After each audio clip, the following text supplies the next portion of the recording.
Hello there, and welcome to the latest episode edition, whatever, of the movie discussion Pocket Dimension, where time does not exist, and the only thing that matters is film.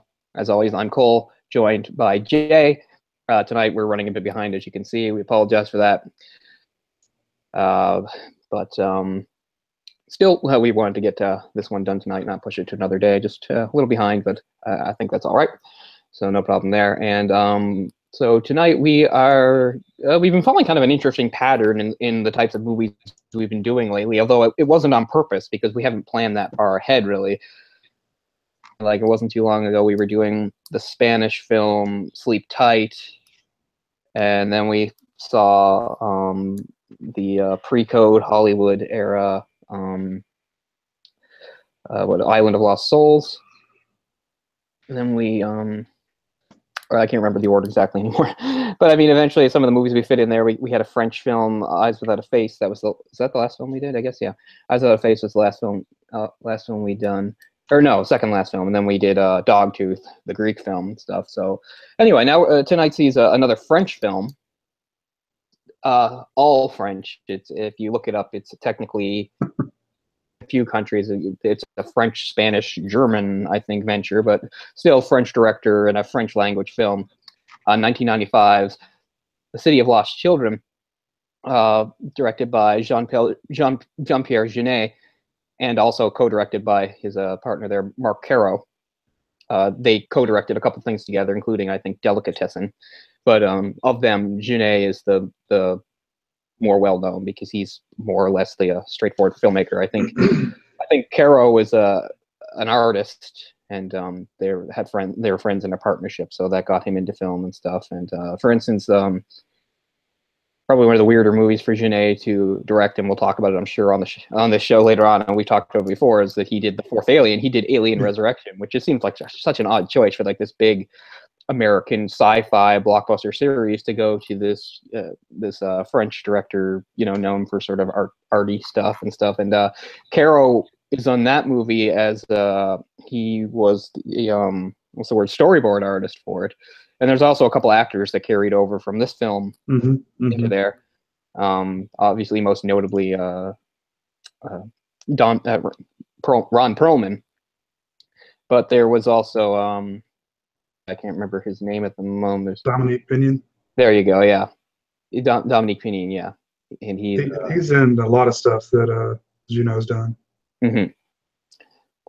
Good character actor stuff. Sort of another one of those movies where you talk about like the cast having like really sort of memorable faces and stuff. And I think that's one of the things that's always made Perlman stand out as like a character actor for so many years in different places. And just such an interesting career he's had. Like, this isn't even the first time where he's, he's an American, where he's found himself in a foreign movie doing a different language. Before he's in Kronos, right? By Del Toro. Del Toro. And I'm not really sure what his command of Spanish is, because he's mostly not speaking Spanish in that movie. In fact, he's playing an American character, I think, in that movie. Yeah. He is speaking French, but it's a good role for him because he's playing a character that doesn't have a lot of dialogue and keeps it very short and simple. So I think it was probably pretty easy for him to learn his lines and stuff because his character is understood to be something of like a simpleton or slow or stuff like that. So he mostly just sort of speaks in very short, simple sentences and stuff. So probably not too hard. His accent's pretty good though. I mean, is it? Yeah, I mean, it's not bad. See, I had no idea that he didn't speak French. I had no idea until I was looking at the trivia on this film, because I was like, man, he's he speaks Spanish, he speaks French, he speaks English. I think it's pretty cool. But I guess he learned his lines phonetically for the film, just kind of how to speak properly. Yeah, he's been around. Sorry, it broke on my end. You broke up a bit there, so I didn't catch the end there. Yeah, we've been dealing with this the last little while. We were discussing before the show. So we apologize for if there's times where either of us freezes or breaks up. I'm not entirely sure what the issue is, but we will try to push through it. he's certainly been well traveled. I'm thinking like one of his earlier movies is a really interesting movie too, which is a Canadian movie, which was I think mostly French people, but what's interesting about it is it didn't have dialogue. Was Quest for Fire, a movie that pretty much has no dialogue. It just sometimes making because they're supposed to be like Neanderthals, spoken language. It's been quite a few years since I've seen that. But yeah, Ron Perlman, probably he didn't become sort of a known person until he landed the gig of Hellboy through Del Toro, and he did such a great job. But he's one of those guys I think you're just really happy for because he was always around and he was always doing stuff. I know he achieved sort of a in the 80s because he was on a television show. He was on the Beauty and the Beast drama show in the 80s as I guess the Beast guy, and in its day I guess it was fairly popular and well acclaimed. I don't really know much about it, so but as far as movies goes, you know, he's sort of the ultimate example of a character actor. He's an odd looking guy and stuff. He's not a leading man, but just a really good actor who's shown up in a lot of good movies. He was in Drive, which we covered not too long ago, as a Jewish gangster, and he's pretty good. I mean, he's always good, and whatever I see him in, he's always very good. I always really like him. I remember Fez was a big fan of the show. What was it? It was that biker show, Sons of Anarchy. Sons of Anarchy, and I think he's in the first season of that. I mean, I know he is because I watched some of it, but I guess he's not. Maybe his character gets killed later on or something like that. But yeah, so yeah, he's all over the place. This is probably the first time I ever saw him in anything and noticed him.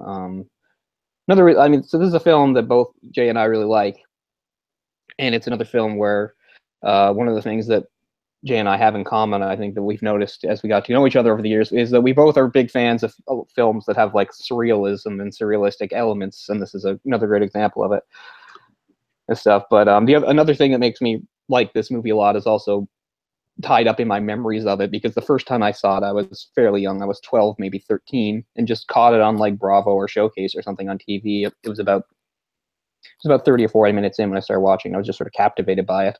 And not all of that was just because of the movie. Awkward to say now, but I mean, it's true. Like, I was just sort of enchanted by the girl who played Miette. I just thought she was so beautiful at the time. And to the point, she made such an impression on me that later in my teens, I even wrote a short story about Miette that was like set before the events of the movie. She's always been a character I was really fascinated with, and I think she's a really good character, but I have to admit that a lot of it just came from because I just thought she was so pretty back in the day. She's a lot like, what is her name? I just had it, and I just lost it. Natalie Portman? Yeah, thank you. It's a lot like Natalie Portman when you think of Natalie Portman in The Professional. Yeah. You know, she's a similar dark-haired, skinny girl look, and she has that sort of intensity about her too, like where she's kind of spunky. You know, like take charge type of person who's not intimidated by adults around her and stuff. So I think I'm glad. I don't know why I blank on names all the time, but yeah, very, very similar. And that movie came out just about a year before that. That was 94, this was 95. So she'd be a similar age, I guess. And yeah, I see a lot of similarities there. She'd be close to our age, I would imagine. Yeah, she must be like in her mid to late 30s, I guess. I looked her up ages ago because I really liked her. Judith Vitae, and she didn't really do much. She didn't really have much of an acting career. She's just mostly known for that. She mostly did stuff as like a child actress. I don't think she really did anything as an adult, but I'm sure she must have turned into a very beautiful adult just by, unless something went terribly wrong there. Stuff. Actually, there's a scene late in the movie where I'm jumping ahead, of course, where in the dream sequence you see her age, and all I can think is like the actress playing the older versions of her didn't do her justice. I was like, no, she'd be way prettier than that. But anyway, I'm not trying to focus too much on how pretty some 12-year-old girl is in a movie, but I'm just saying it was tied up in my memories, because the first time I watched the movie, I was just sort of struck by her, and that was really the main thing. Other stuff too. It's just one of a few times in my life where I've just come across a movie on television and just suddenly found myself watching it and like not flipping channels or anything, just watching it. And she was a big part of it, also because it's a very cool, unique sort of movie. For me, like the mid 90s was kind of an awakening, because of my age. And that's when I think a lot of people and you're like 12, 13, that's when you start to sort of discover art and artistic things. It's, you know, it's about where you start to get your own identity about the things you like instead of just following what your parents like. For instance, when I was growing up, like a lot of kids, I was exposed to the music that my parents liked, and I liked it too. I loved all the oldies we listened to and the Beatles and all that. Gave me great appreciation. My favorite band by far was the Beach Boys. I loved the Beach Boys. Too. And I remember I was in grade 6, just before junior high started, and a lot of friends and stuff I know were starting to listen to like the new music. This be like 94, 95. And they were listening, especially that was the year like Dookie came out, and everybody was talking about Green Day. And I didn't like it at the time. I was like, and people were playing The Offspring a lot, and I didn't like it. And I remember even having like a crisis where I was like, maybe going into grade 7, I was thinking, what's wrong with me? I don't like any of the new stuff. But then eventually I found my stuff. And, you know, I became just like any other kid. I loved what was going on at the time. I watched the music videos on TV, and I liked a lot of it. For me, you know, product of my environment again, I was big into the Canadian indie alternative scene of the 90s with those bands, and they're still some of my favorite bands to this day. But there was a sort of in-between period that I think most kids experience where you're not finding any of that yet. And I think this is one of those movies where I was just sort of starting to discover that I had kind of a predilection for things that were sort of twisted or fantastical or dark and stuff. So that's another reason I think the movie made such an impression on me. I mean, you know, it's so bleak looking, but also unique and interesting. Wonderful look to this movie. It's got so it's set. It's some people have called it steampunk. Fair enough. It's very close to steampunk. When I hear the word steampunk, I think of this movie, just because it embodies everything that whole thing is about, you know. Yeah, sure. So I'm sure people watching know what steampunk is, but you know, it's kind of like steampunk's kind of like an alternate version of like second half 19th century technology. It's like if 19th century technology sort of kept going and didn't get replaced by other forms. It's like if we relied more on that going forward. So yeah, this movie looks a little bit like stuff set like during the Industrial Revolution in like, you know, obviously something like London and stuff. So it's set in this fictional port city. And it's all dirty and dingy, and you get the feeling it's very industrial, that there must be like factories and things like that. And there's fog and smog, and you never see the blue sky or anything. And it's right on the water. Most of it's all set at the water, and there's canals running in and out of the place, but it's not, you know, nice like Venice. It's just dark and dingy, but it looks great. Really great sets and really great props and stuff in this movie, giving it a very unique look. Very unique. I mean, you can see, like, I'm pretty sure you could just show me like a really quick frame of this movie of a few seconds without any characters. Just show it to me, and I'd be able to recognize it and be like, oh, that's City of Lost Children. Well, I think a lot of Jeunet's films are like that, to where you can just tell, you know, immediately. It's like this has a similar look to Delicatessen. And the way they got that is all the actors they're in whiteface, and they color correct until they're flesh tone. So that's why it looks so odd, and it's so unique. I think that's the best word to describe this film. Because I remember the video box, the VHS box, and I was so intrigued about what it was. I never actually rented it, but I remember wondering what it was. And then I was probably a little bit older than you when I saw it for the first time on television as well. And I saw that, and then Alien Resurrection came out shortly after I saw that, and you know, I put together that it was the same guy, because I mean you can really tell. I mean it really, like, he's got a really distinguishable, you know, look to his work. It's funny that I saw this movie before Alien Resurrection. Not by much. I saw Alien Resurrection pretty much when it came out. I don't think I saw it in theater, but I saw it pretty much as soon as it was available on video. So this would have been like the second half of 1997. So just about a year or so after I'd seen this movie and stuff. But, you know, back then I wasn't cognizant or aware of directors really, or thinking of that. So it was actually sort of a shock to me to find that out, because I didn't know anything. Right. And even though, I mean, as soon as it opens, you know, Alien Resurrection has the fly. You know, you can already just immediately, and then I think Dominic Opinion's in that scene as well. You know, as soon as it opens, so you know, it's like, oh, yep, here we go. You know, this is a Jeunet film. Yeah, there's still things I like about Alien Resurrection. Again, it's kind of like the one before it is, where I just feel like the I wish it just had a better script because I don't really like the overall story, but I don't have any problem necessarily with the actors or the action or the look or directing. It's just I wish they were doing something else. Is kind of how I totally feel. agree. Yeah, it's Which a is how I beautiful felt film. about pretty much all Alien films since Aliens. You know, like nobody's picked a direction that I've been happy with, really. You know, I know David Fincher's talked about the problems he had on Alien David 3. Fincher? He did that, right? Okay. Yes. Yeah, he stopped. You know, I think he wanted his name removed off the film. He wouldn't do any special stuff for the director's cut or anything. So he obviously had a really bad experience working with those guys. So you can imagine that, as you know, didn't have a lot of creative control on that film. I wouldn't imagine it. No, I get the feeling like that he was pretty low down the totem pole as far as people that had influence, even on the set, like not counting like producers or whatever like that. Like you get the feeling like Sigourney Weaver probably pulled more weight than he did. You know, it was her series. It was a big deal that she was coming back again, but she'd already bent them to her will in Alien, right?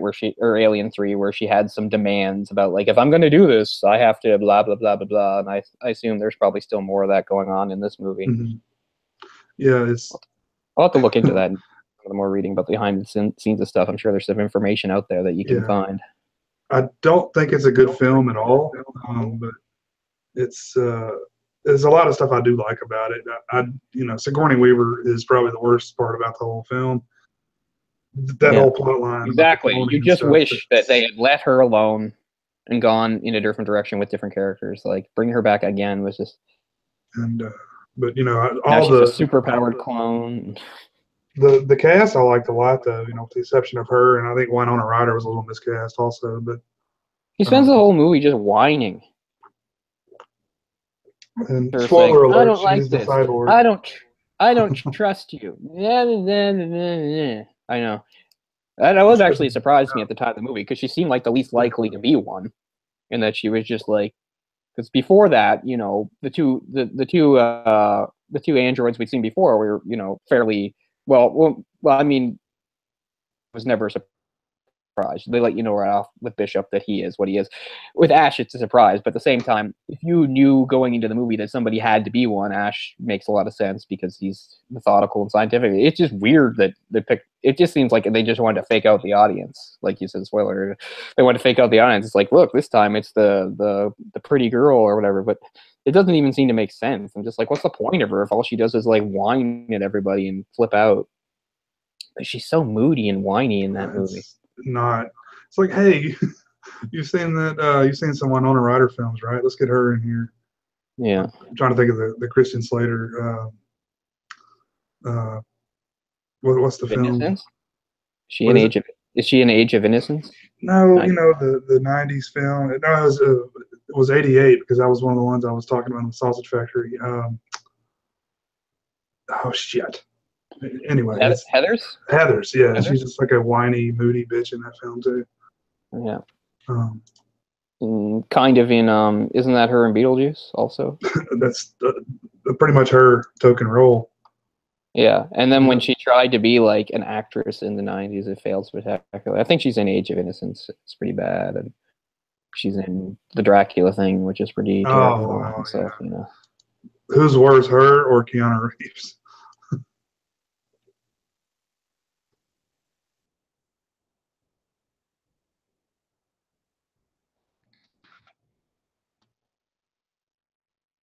He was so annoyed by them. Poor Gary Oldman. But yeah, that's another. It's funny. I was talking about movies that, like, sometimes even though I don't like them, I find myself watching. I was talking about Stargate earlier before the show. I think that Dracula is kind of another one. If it's on, I find myself watching it, if only to just like remind myself of why I can't stand it.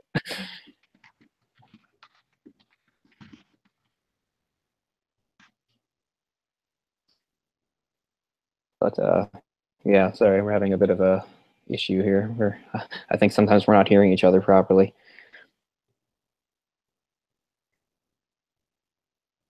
Yeah, that Dracula is another one of those movies there. I'll just find myself watching it even though I don't like it. I mean, it is a really beautiful film, but it's good cinematography and direction and you know, costumes and all that stuff looks really good and stuff. And then the acting and the story and whatever, but that's a whole other thing. But yeah, Jean-Pierre Jeunet, and of course Jeunet. I became sort of aware of him when I saw Amelie in the theater. It was my first year at university, and Amelie was playing at like the special little theater down the street that plays the independent type films. It's gone now, closed this year. God, what a sad world we live in. But anyway, and I saw it there, and it might have been like the first like foreign language film I'd seen in the theater before. So, you know, I felt very cosmopolitan and stuff, being a young university student going off to see some French film and stuff. But I mean, what helped was it was a really great film that I really liked. It's a film that I bought and owned for a couple years before I wound up losing it in a burglary. And it's one of the films I'd never replaced. So to this day, I still don't own it, but I would very much like to own Amelie again and this film, City of Lost Children. So it's on the to-do list to get around because I think they're both totally worth owning. Delicatessen too, probably. And I think Amelie is probably one of the best films ever made, in my opinion. Wow, I didn't know you held it that high, but yeah, I mean definitely like top 20, something like that. I think it's probably in my top 20. But yeah, I love just the whole world it evokes. I love where they are, and it's just one of those things where everything goes right for me. Where everything they show me, the more they show me, the more I like it. I love the characters. I love the ideas, the narration, the cheeky stuff. It all works for me very much. And as I said, it probably has something to do with the time I first saw it and stuff. But still, I mean, I think in any time reference, it's still just a really great, satisfying movie. I haven't seen it in a few years because I don't own it and stuff. And it's one of those films that like ties me up a little bit emotionally because sometimes it makes me feel optimistic, and sometimes it just makes me feel kind of the opposite. It's like, oh, I'll never have that type thing. But it's fun. It's got, you know, such a fun, whimsical plot. You know, it's the very definition of sort of like a magic realism romance. I don't know, whatever you want to call it. Just sort of a world where it seems like the normal world, but things are just a little bit off. Things are just a little bit nicer. Things are a little bit more cool and whimsical and stuff.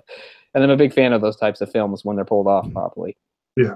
The problem with those sorts of films is when they're not pulled off properly, it just looks like they're really trying too hard to be whimsical, and it just sort of sucks. And you can say that, I guess, about some of, say, the films of Wes Anderson. It's like, oh, maybe they're pushing that a little too hard, trying to be whimsical. And I think that's fair, but he does it really well. Yeah, I mean, when he does it so many times, you know, I feel like maybe, you know, Royal Tenenbaums, it was great, but, you know, it maybe has gotten a little bit, you know, overused since. Yeah. Even though he's putting it in different environments and stuff, you're still saying, well, it's still kind of, yeah, I get that. But I'm not exactly tired of it yet, but like, I don't know. Yeah, I'm not tired of it either, but, you know, I can understand how. But yeah, as you said, I understand sort of the people that are critical of it. Did you see, what was the hotel? Oh, shit. Yeah. The last one he did. I've seen it. But that's still the last one. I think so. I don't know why. Before that was. Yeah, I'm having brain. But anyway, the Grand Budapest Hotel. Yeah. Which I think, by the way, is probably the last film I saw in that theater. Maybe. Oh, wow. Which shows that I neglected it the last like 2 years or so, because I think that might have been the last time I saw a film in that same theater. Well, got a wide release. It was on the balcony. It got a pretty wide release. Oh, it did, but still, you know, certain films would just show up there earlier and stuff. But yeah, at least I got to see it on the balcony. It's probably the last time I'll ever see a film from a balcony. Oh wow, yeah, I've never had that opportunity. I mean, theaters are gone now, so at least made the most of that. Or no, I saw something after that. What did I see there? Oh, I might have seen The Wind Rises there. Not sure. Did you see Moonrise Kingdom? No, I haven't. That's one I like quite a bit. I'll come out. When was that? 2012. I believe it was the one before Budapest Hotel. Oh, not Midnights. You mean you mean Moonrise Kingdom. Is that not what I said? Oh, okay, I'm sorry. You said Midnight's Kingdom. Moonrise Kingdom. Yeah, I even own Moonrise Kingdom. I've got the Blu-ray. Yeah, it's a fun one. Hmm. I always like Edward Norton anyway, so seeing him in that environment just made me happy. Right. He's in a lot of his films, isn't he? No, wasn't it?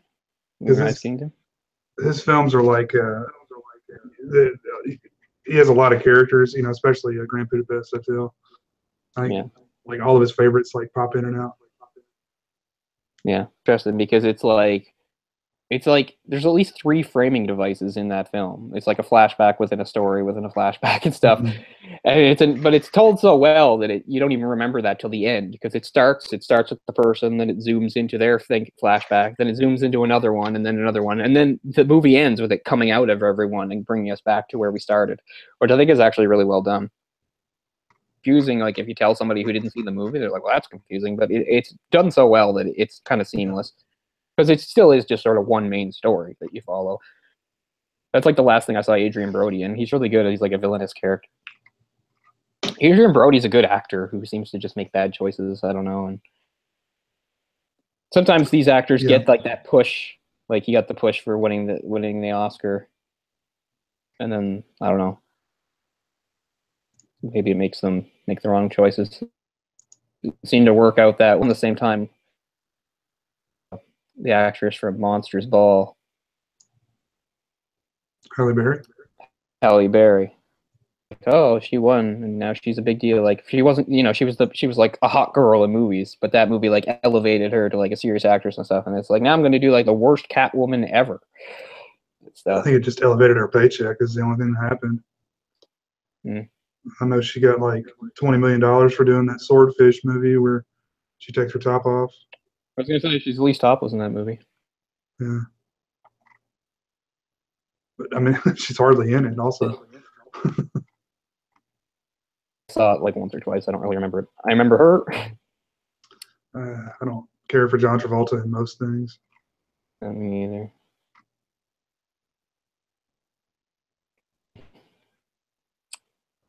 I think I was just thinking about Jean-Pierre Jeunet. I'm so glad you picked this film because for one, it was a reason to make me watch it again. But it's like that's exactly the kind of stuff I was thinking about when we started this show. Yeah, I think we talked about this among some other things. Because we wanted to talk about stuff that definitely wouldn't get mentioned on the other show that we do, and to give us a chance to shine a light on some of the different stuff that we like. And as we said, we talked about what the outset, and I guess kind of just got put on the back burner for a while. We just came up with other ideas and stuff, but we were always going to get around to it. So yeah. And just like you, I hadn't seen it in a long time, so it was good to have the excuse to watch it again. It's funny. I watched online, and some of these, since it's a fairly well-known film, it's not hard to find this movie with English subtitles. In fact, that's probably the most popular version going around because this one did hit English audiences a lot. But what's funny is I was watching it, and it had the normal subtitles, but for some reason, whatever this site was that was hosting it, also had its own subtitles, like on the bottom. Yeah. And they were the exact same thing, like the translation, everything was the same, but they were also way behind the dialogue. So I'm trying to read the subtitles as they're coming up, and like the dialogue from a few lines before is coming up on the very bottom. It's kind of annoying. I mean, sure. luckily, it's not too complex or anything, and I actually understand French pretty well when I hear it and stuff, so it doesn't throw me off as I could. But I was just really annoyed by it because at first I didn't realize what was going on. I was like, oh, that's just a completely different set of subtitles, and I have no idea what they're there for. But this film was released at the '95 Cannes Film Festival. In fact, it was the opening movie. And the closing movie of the '95 Cannes Film Festival, The Quick and the Dead by Sam Raimi. Isn't that weird? Which one? The Quick and the Dead. Ah, okay. Which I also love, but it's just funny to think of that as a film festival movie. But yeah, the opening movie was this movie, and the closing film was Quick and the Dead, which is pretty funny. That was actually the 50th Cannes Film Festival, or no, it was the 48th. Sorry, I was looking at something else. But I don't think it won any awards, though. Or maybe it did, I don't know. Oh, here we go, official awards. No, I don't think it won any of the official awards. Most of the stuff that won awards is stuff I've never heard of, as is often the case with this festival. Best Director, Grand Prize Jury, the Palme d'Or, Best Actor. Jonathan Pryce won Best Actor for a film called Carrington, which I've never seen. Helen Mirren won Best Actress for The Madness of King George, which I've seen but don't remember. Man, I want to like that movie, but I just don't. It's boring to me. Yeah. I don't remember it very well, to tell you the truth. I think I saw it once, way back in the 90s, and never saw it again. Who did you say won the Palme d'Or? Oh, I didn't actually. I was just, hold on. I got that. Yeah, who did actually win the Palme d'Or? I was just curious. I have the list. The Palme d'Or was a movie called Underground, which I don't know. A comedy drama directed by Emir Kusturica. It's a Serbian film. The epic story of two friends to portray a Yugoslav history from the beginning of World War II, the beginning of the Yugoslav wars. Must be pretty long. Yeah, it's almost 3 hours. Not as long as I thought. It's funny, I just taped like a really long movie that I'll probably never watch. Sorry, taped. That's an antiquated word, isn't it? Younger viewers are like, what? Well, I recorded off, as I often do, I'm always looking on TCM for movies to record and stuff, and there was this Czech language movie. It was really long, set in like the Middle Ages that I recorded, and it's like 3 hours long, so I don't know if I'll ever watch it, but I looked it up, and it's like considered by critics to maybe be the best Czech film of all time, and it's like a big deal, so I don't know, maybe I'll get around to watching it. Can't say the title because it's a weird Czech word. Underground. I may have to check that out, but oh, the Czechs, they hate vowels. It's funny, the Finns love vowels and the Czechs hate them. Yeah, they put a few extras in there. Like the average Czech name has like one vowel and like 7 or 8 consonants. Funny. And not all Czechs even speak Czech. There's a whole big thing to this day that half the Czechs speak Czech, half the other Czechs speak German. Franz Kafka, the great Czech writer, was a German-speaking Czech, and he faced discrimination and stuff because of that. Oh, really? As I guess a lot of German-speaking Czechs did back in the day. I don't really know what the situation is there now. And now, of course, Czechoslovakia is no longer. Now it's the Czech Republic and Slovakia. So I don't know what they speak in Slovakia. I think there's a Slovak language. It's all a rich tapestry. Going back to this movie, yeah, Mark Caro actually appears in this movie. He's one of the guys in the Cyclops cult in that scene where they're doing like the big ranting, raving speech. So yeah, I don't know how much to explain or set up for people, but again, we have this weird steampunk world. It has a very weird opening sequence with which we find out is like a child's dream. Right. Because a big part of the movie is dreams, which is another thing I really like in a lot of fiction, and a lot of the stuff I'm interested in, a lot of the stuff I write myself. I always like dreams. I always try to work dreams into it in some way. So what we have is, it's sort of slowly revealed, you have to figure out over time exactly what's going on, but you have like a group of weird people that have been created. There was like a mad scientist who created some beings, including different clones of himself, a dwarf woman, a sentient brain that has like a contraption set up to it so it can talk to people and perceive the world. And then he also had like, I guess his best creation was a really highly intelligent being called Kronk, who sort of drives the action. And the idea is that Kronk, there's something wrong with him, is that he doesn't dream. He's like unable to have his own dreams. And the effect this has had on him is that it causes him to age prematurely, which I think is a really interesting idea, because when people talk about the science of dreams and they say how important they are, they do say like the dreams are the brain's way of sort of clearing out, like making sense of things. Like it's like the dreaming is like a necessary thing that our brains do for us. Mm-hmm. So I think it's an interesting idea to think that like if someone couldn't dream, maybe it would have some sort of weird effect on them.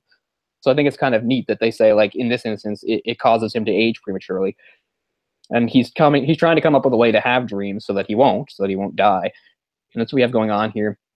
And I guess the idea is that children maybe have more dreams or are more vivid dreams than adults, or maybe it's just that children are easier to steal because what we have him using these cyborgs that he provides technology for. He uses them to kidnap various children who they hook up to a device, and then he tries to like, I don't know, like steal their dreams. It's very odd. But the problem is the only dreams he's getting are nightmares, which apparently don't work.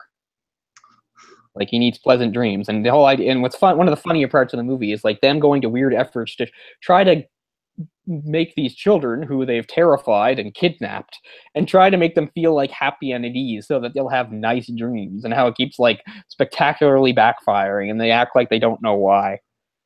And it's really funny because there's a callback to it. Because yeah, the opening scene is this kid dreaming about, I guess, Christmas Eve and Father Christmas. Santa Claus coming down the chimney and showing him a present he was going to get him. But then another Father Christmas shows up, and then there's just more and more. Suddenly the room's just full of all these Santa Clauses, and the kid gets like terrified, and it pulls him out of it. And then there's later a part in the movie where you see like Kronk with the clones like visiting some of the children, just like they're in bed and sleeping. And then they just sort of burst into the room with one of them dressed as Santa Claus, trying to sing nice songs to them and stuff, and try to maybe so that they'll have happy dreams. But of course, you know, they're terrified, and it all goes wrong, and then they start yelling at each other. It's really funny. Attempt to try to make the kids have pleasant dreams by just barging into the room and scaring the shit out of them even more. just pretty funny. That going on, in the action centers around a circus strongman played by Ron Perlman, whose name is One, and does not speak very much. As we said, he's like understood to be, I guess, sort of like mentally retarded to a certain extent, like or at least just like a slow person. Like that, but he's a strongman. He used to be a sailor before he lost his job, and how he gets mixed up with a gang of orphan children who survive on the streets as pickpockets and stuff. Basically, because the person they board with, or persons, is a pair of sinister Siamese twins that, I guess, abuse them and threaten them, and will only let them live with them if they, you know, bring in and steal stuff for them. They refer to the Siamese twins as the octopus, which is kind of funny. Because She's very cruel and mean. Let's say they have 2 legs and then one in the middle. Is that how it works? So 5 legs. Yeah. Yeah, there is a shot of the middle leg under the table at one point in the scene where I guess they sort of share a feeling on it, because there's a part where one starts to say something, the other one kicks the middle leg to shut her up. It's pretty funny. So yeah, and you've got like these street orphans that look like they're out of Oliver Twist or something like that, except you've got sort of their de facto leader, the young spunky girl Miette, who is, yeah, like I said, she's kind of like sees herself. I think they kind of look up to her as the leader, and she's a bit smarter, more mature than the rest of them, and she's kind of the boss of them and stuff. And that's what we have happening here is that One, he's living with a little boy orphan that I think he took in, that he and the guy he's with took in, and he calls him little brother. That kid is one of the kids that gets abducted, and he wants to get him back, of course, and he winds up working with these kids, specifically Miette. At first, very reluctantly, like Miette isn't interested in helping him out or anybody else slowing her down and stuff. And like it makes a good dynamic, because you have plenty of movies where like a kid and adult are working together, and there's that dynamic. But this one's a little different because of him being, you know, not really as capable as most adults. They're more on kind of an even level. The kid and the adult, like it's a little different, which I kind of enjoy. They're more like equal partners rather than you know, an adult and their kid sidekick. It even seems like she's more in charge than he is. She seems to come up with most of the plans and ideas and stuff. So I enjoy that dynamic about the movie too, is seeing those two work together, because it's not your typical adult and child type of dynamic.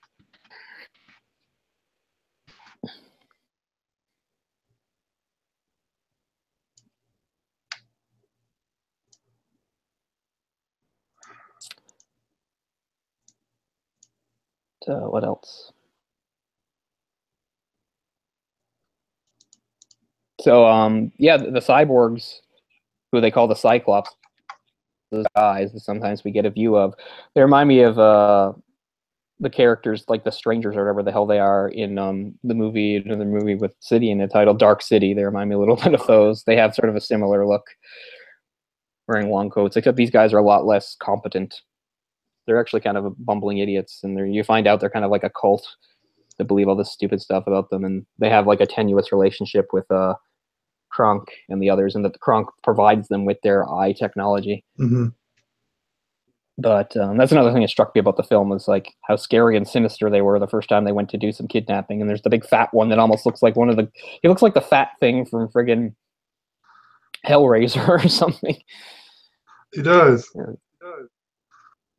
So yeah, so there's plenty of like nightmare fuel in this movie.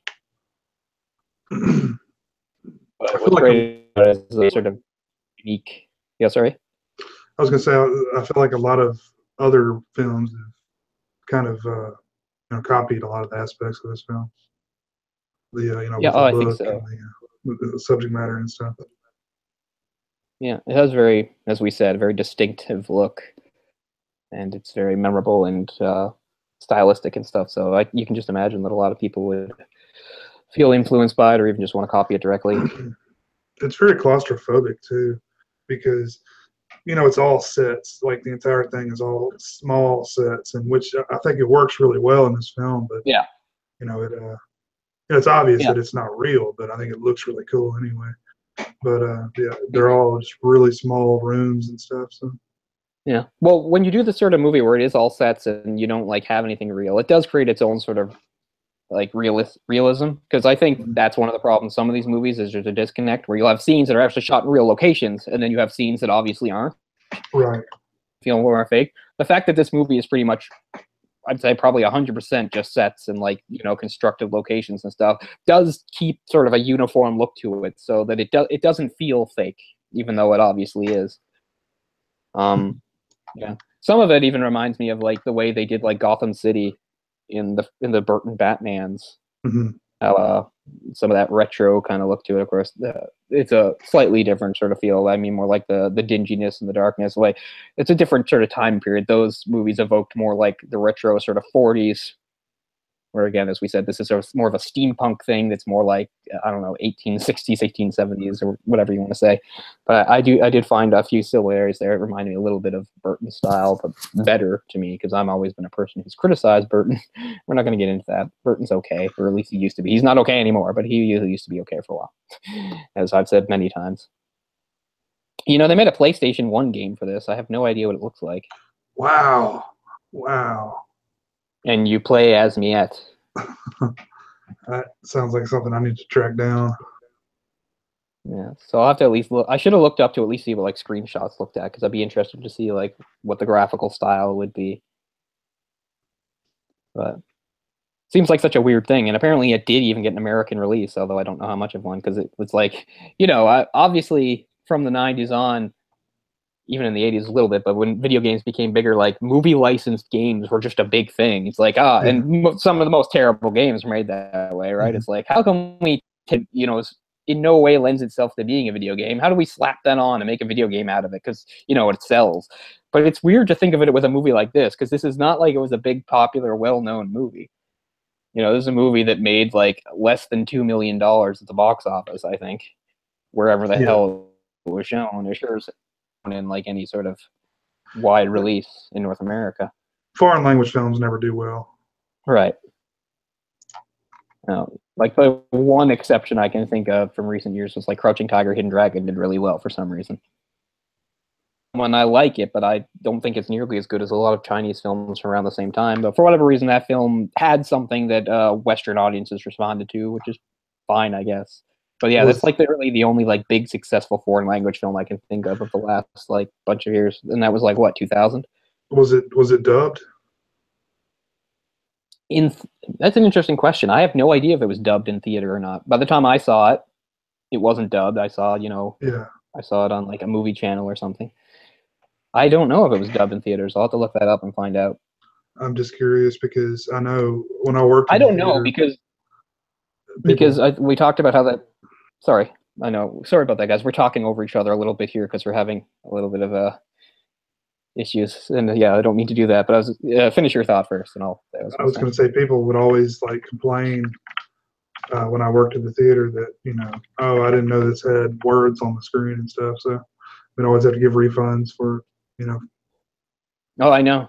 Even lately, like the last few movies that I went to, like even though they were small releases, they were both like anime films. They've put right on the ticket. It says like it said like subtitle like right on the ticket because obviously that's a thing they worry about is people like going in didn't know and then later complaining, which I think is ridiculous. But I know. I understand some people are like that, and I don't want to go on this big thing like I'm so smart and stuff. But I mean, I really can't relate to what it must feel like to think of reading as work. Reading it for me is automatic. And I'm not saying because I'm so smart or people are so dumb. I'm just saying that's how it is. It's not an effort on my part to read. I don't even try. I read things everywhere I go. The words just come at me. I'm not trying. When I'm walking down the street, I'm not trying to read every fucking sign, but the words are there, so I interpret it in my brain. So the idea of reading a subtitled movie doesn't feel like work to me. It's automatic. I understand why like it's not as good. Obviously, it's always ideal to watch a movie in a language you can understand when you hear it because that's just the best way to interpret or experience anything. But there's a world with all sorts of things,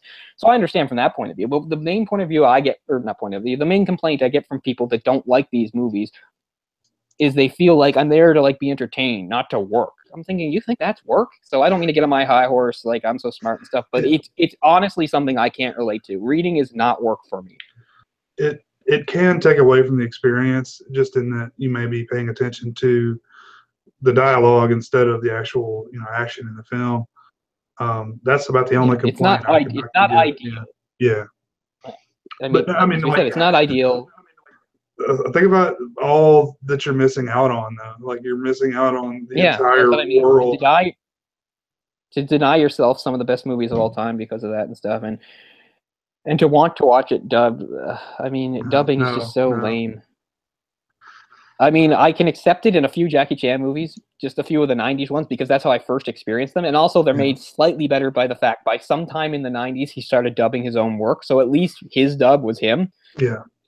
I was really annoyed when I got, the nice Shout Factory editions of the first two Police Story movies. And I'm happy to watch them with the subtitles, as I said, but I was just like, oh, let's hear the dub. I remember the dub, and it's not the dub that I've heard. It's not Jackie Chan doing his voice. It's somebody else, and it sounds fucking ridiculous, as you might expect. So stupid. But yeah, those movies that came over to theaters here that were released dubbed, like as we said, like First Strike and Mr. Nice Guy and Rumble in the Bronx, they all had the dub. It was pretty stupid and looked really bad, but it was a little better because at least Jackie, his own character, was being dubbed by him, which led to some really funny stuff. Like some of his lines like are so funny, and I mean, I don't think anybody minds me saying this. There's not me being racist or anything like that, but here's some of his pronunciation. Because I mean, yeah, you know what? His Cantonese is a hell of a lot better than my English, so I should shut up. But I'm just gonna say, some of his delivery is just hilarious in some of those movies. I especially love like two of these lines are from Rumble in the Bronx. One where he's like he says, "You got a problem" to these guys. He's like, "You got a problem," which is awesome. And there's the other one where like after he's had to deal with the people that are making trouble in like his uncle's store or whatever. Remember, he like beats up a couple of them around like the checkout and stuff, and he lectures them and says like not to come back. He's like, "Don't come back here and make trouble, or I beat you up each time." And I just love when he says that. I beat you up each time. But anyway, so yeah. But on the whole, yeah, dubbing is really stupid. I mean, at least with those types of films, you're not watching them for the dialogue, It's less important, right? It's not like you're going to have like a big, pivotal, really emotional, important scene that's getting ruined because you have to listen to a shitty dub instead of like the actual dialogue. Exactly. But yeah, I couldn't imagine, like, can you imagine like some of these more important, special, dramatic movies and having to like suffer through some shitty dub of them? Ugh. No. And plus, it would be all wrong too. The translations would not be right, because they would try to make it look like it was what they were actually saying. Mm-hmm. Yeah, translation's always a tricky thing. Every language has its own quirks and stuff, and presents its own problems for being translated, whether it's into English or even some other language.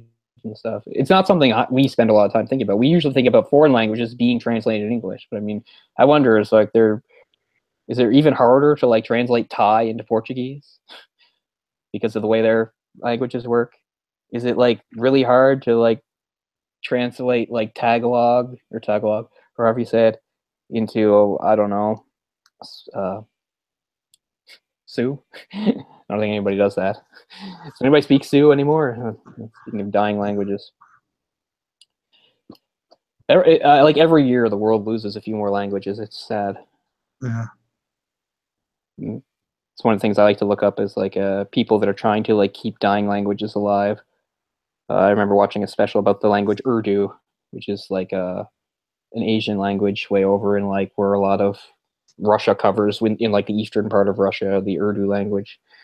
It's definitely dying. And then of course there's various indigenous languages in North America that have been dying out. I think there's like one there's like one really old woman like somewhere in California. She's like the last of her tribe and she's dying and she's trying to like write a dictionary of their language because she's literally the last person in the world that knows it and she wants to like, she wants to preserve it. Interesting. Yeah, I mean, hopefully we've got enough people with sense that can document that stuff. Yeah. Sometimes I think I should have gone into and been a linguist or something because I always had different expectations for myself. It's like now, well, I'm an Anglophone that speaks like some shitty French.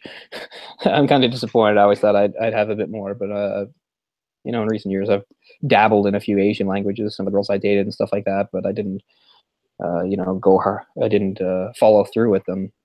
But maybe I need to do that. I'd love to, but it would just be so time consuming. Yeah.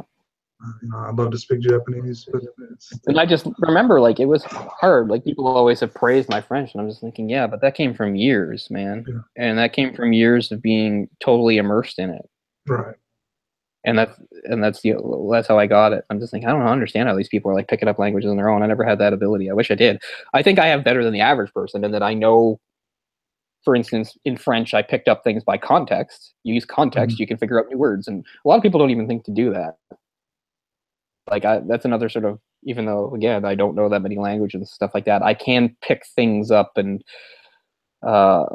grasp them a little quicker, I think, maybe than the average person to a certain extent. And a lot of it just has to do with, I think, using your brain as far as context going. And but sometimes with certain languages, right, any rules I'm used to are just completely out the window and they're not helpful at all. It's like, this sounds like that, so it must mean something similar. No, not at all. Like, stuff like that. So some of the rules that we cling to or some of the things that we know about our own language, they just don't apply to this language at all. It's like, no help. But one of the things that was good about French is like, when I was in Mexico, I could sort of tenuously grasp Spanish around me because of its similarities to French. Very similar. A lot of O's where there used to be E's is a lot of it. I mean, still, obviously some differences, but yeah, you have like families of languages, and the Romantic languages are something that I have a base in. And even though I don't speak German, I did study German for a year, and having a basic understanding of German helps you understand various other languages too, even to a certain extent. English comes a lot. English and German sort of were married together a long time ago. And you can see some of that in the roots. So yeah, I've just always really been interested in language. And I'm not saying everybody has to be or should be and stuff. And I don't even think you need to be. It just come back to our more general point was like, yeah, it's a shame to think so many people limit themselves just when it comes to watching movies. Not about learning languages, like what is. But I mean, yeah, to just dismiss a movie and be like, well, I don't want to deal with subtitles. I think that's just a shame. There's just so many awesome stuff. Yeah, it's not a good way to. It's not a good worldview. It's very I don't know, very closed. Very egocentric. Yeah, I've even heard people say like, "Well, if this movie is good, then how come there isn't like an American remake of it?" As if that is like the way to like judge movies. Like, well, that justifies it. It's just like, oh, this movie's really good. Well, maybe I'll bother with it if they make a remake of it. Even though, again, then it wouldn't be the same movie, would it? And how many movies remakes have been terrible? I mean, remake is almost always a super negative world in the movie world. There's some exceptions out there, but they're exceptions and stuff. So that's to a cinephile. That's pet stuff. Yeah. The last few years, I've gotten really, as I've watched a lot of Chinese movies the last 2 years, I've gotten really interested in the concept of like Chinese remakes of American movies. I've watched a few, and it's interesting just how different they are. Like I watched What Women Want, which I never saw the original version of What Women Want, but I know the concept, and I get the feeling it's a comedy, right? Like it's full of jokes and stuff. Want is a comedy, but and it's not just me not understanding Chinese humor, because yes, there's different. It's really only slightly quirky. It's actually much more dramatic, I'm pretty sure, than the original What Women Want. It's definitely a different watch. I enjoy it. What else have I seen? I saw the Chinese remake of Ghost. Oh wow. It's I was never a big fan of Ghost, but it's still better than the Chinese remake and stuff. So yeah, so there's a few things like that where some of these big movies have been remade, because we always think of the other way around. We think of foreign movies being remade in America and the West and stuff, but it happens the other way too. And China is obviously one of the bigger countries for doing it and stuff. And so yeah, there's a few things where there's like a Chinese foreign movie, often an American movie. It's always pretty interesting. There's another one that I actually liked quite a bit. Now I can't think of what it is. Try to think of it later.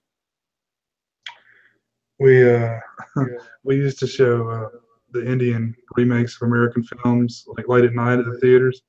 Oh, that's awesome. We have a pretty big Indian population here, and it was like, I know we showed the Superman, Spider-Man. I think it was like a Rambo film we showed. We did it for like, I know, like a few years. Rambo's been remade by like a ton of countries. Yeah. There's like a bunch of different remakes of Rambo. I think the Turkish one's the most famous because it's so shitty. It's like low budget as hell. The Turkish everything is always so shitty. Like the Turkish ET. Oh man, I got to track that down. That sounds amazing. It's bad. There's lots of bad ETs though. What's funny is I remember. I'm pretty sure right now on my Netflix you can get quite a bit of Indian movies, but there was a day like where, like when the month switches over and new content shows up, where suddenly like all like my stuff had like Indian movies all over the place. So I was just like reading a bunch of them and looking at the titles. What's hilarious about some of the Indian remakes is also, in true India fashion, they'll remake a lot of movies as musicals. Mm-hmm.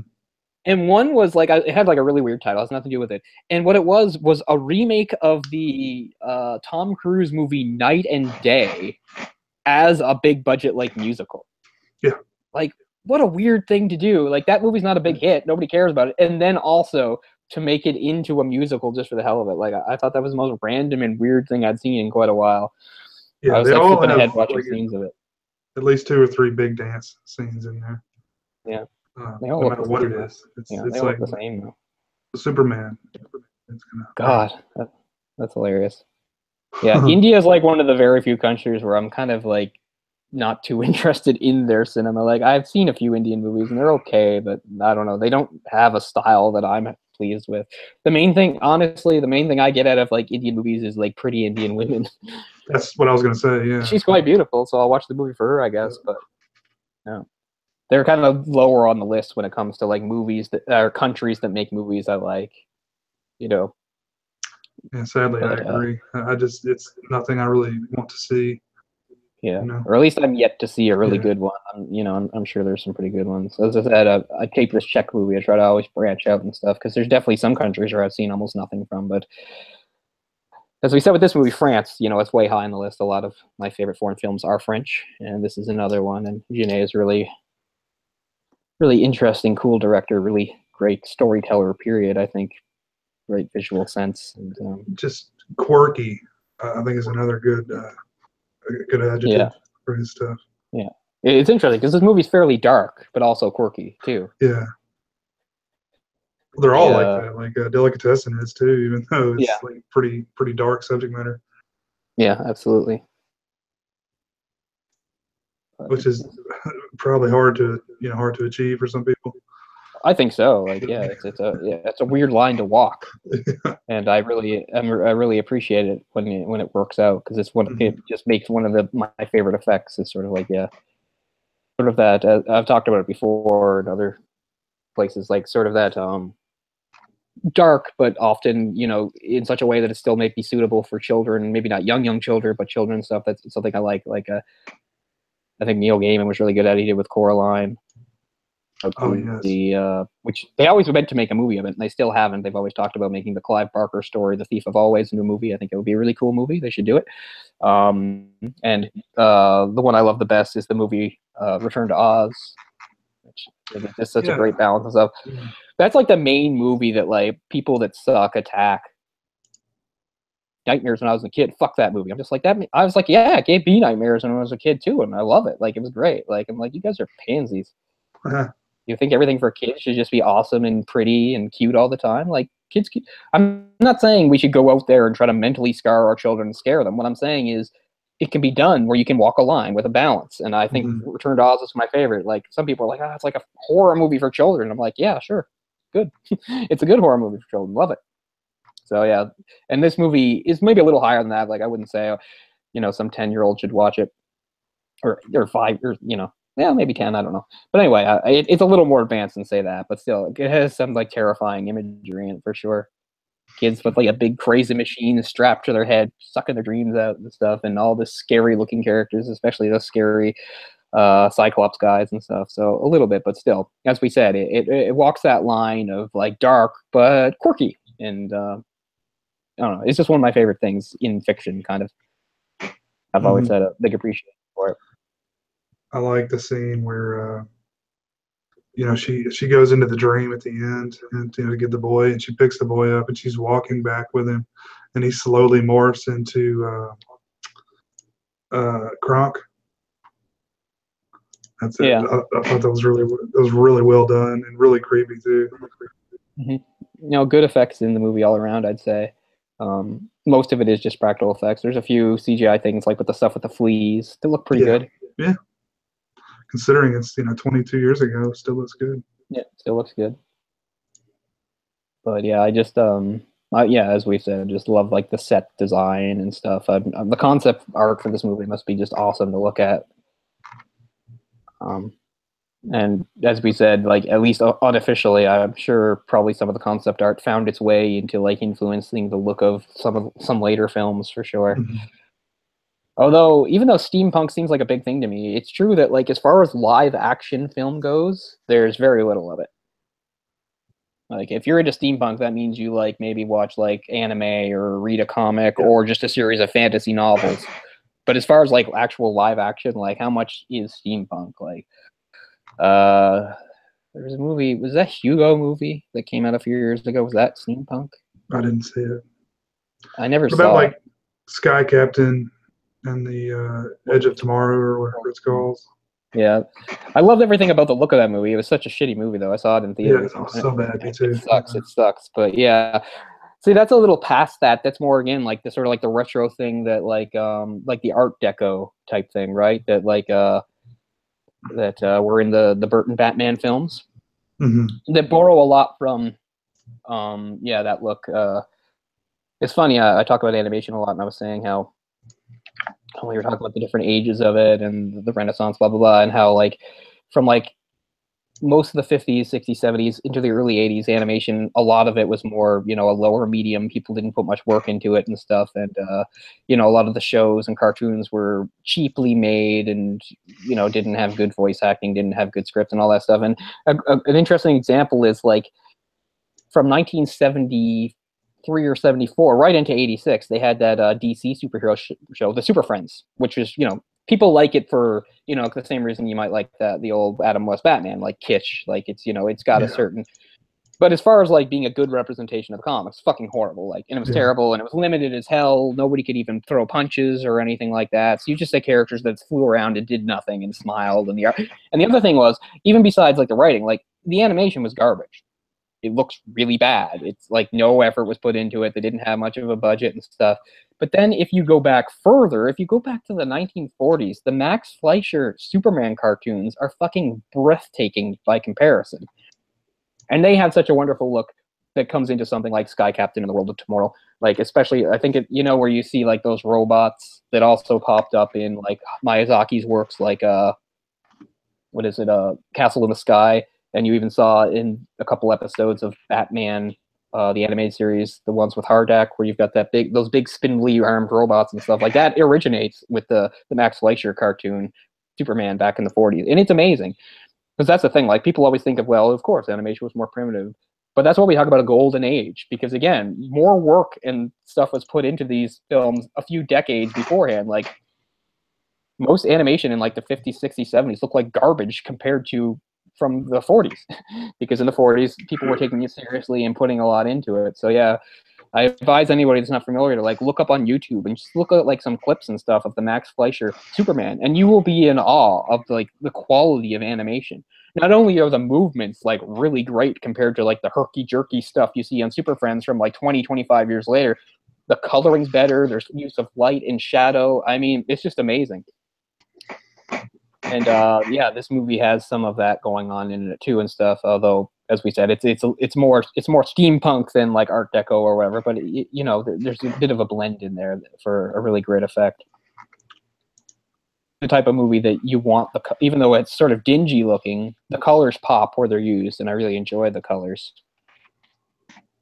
Even though, for a lot of it, has very muted colors, as we said, like the sky, we never really see the sky, it's just smog and fog, and everything's like a dark, dingy brown and stuff. But there are parts where, like, characters wearing, you know, clothing and stuff like that. Miette stands out wearing her red dress and things like that. And so it's not a movie I think that would be good in black and white. I think it has a really specific color scheme that works really well, which is another thing, you know, that Jeunet was just good at doing. Like, the colors in Amelie just look so great. It's one of the things that stands out immediately about that movie. It's just like this world. It's another way of that sort of magic realism thing that reminding us, like, it's not real world. It's like, because it just pops. It's just a little bit more than the real world. It's the real world, but a little bit brighter, a little bit more magic and stuff. And Amelie is a wonderful example of that.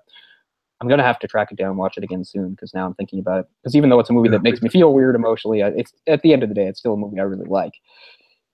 And it's a crime that I never bought it again, because that's a movie that's, unlike this one, actually pretty easy to find. So maybe I'll try to make that just like the last, like, year or two, like, buying movies has not been a priority for me at all. It's been a long time since I bought a movie.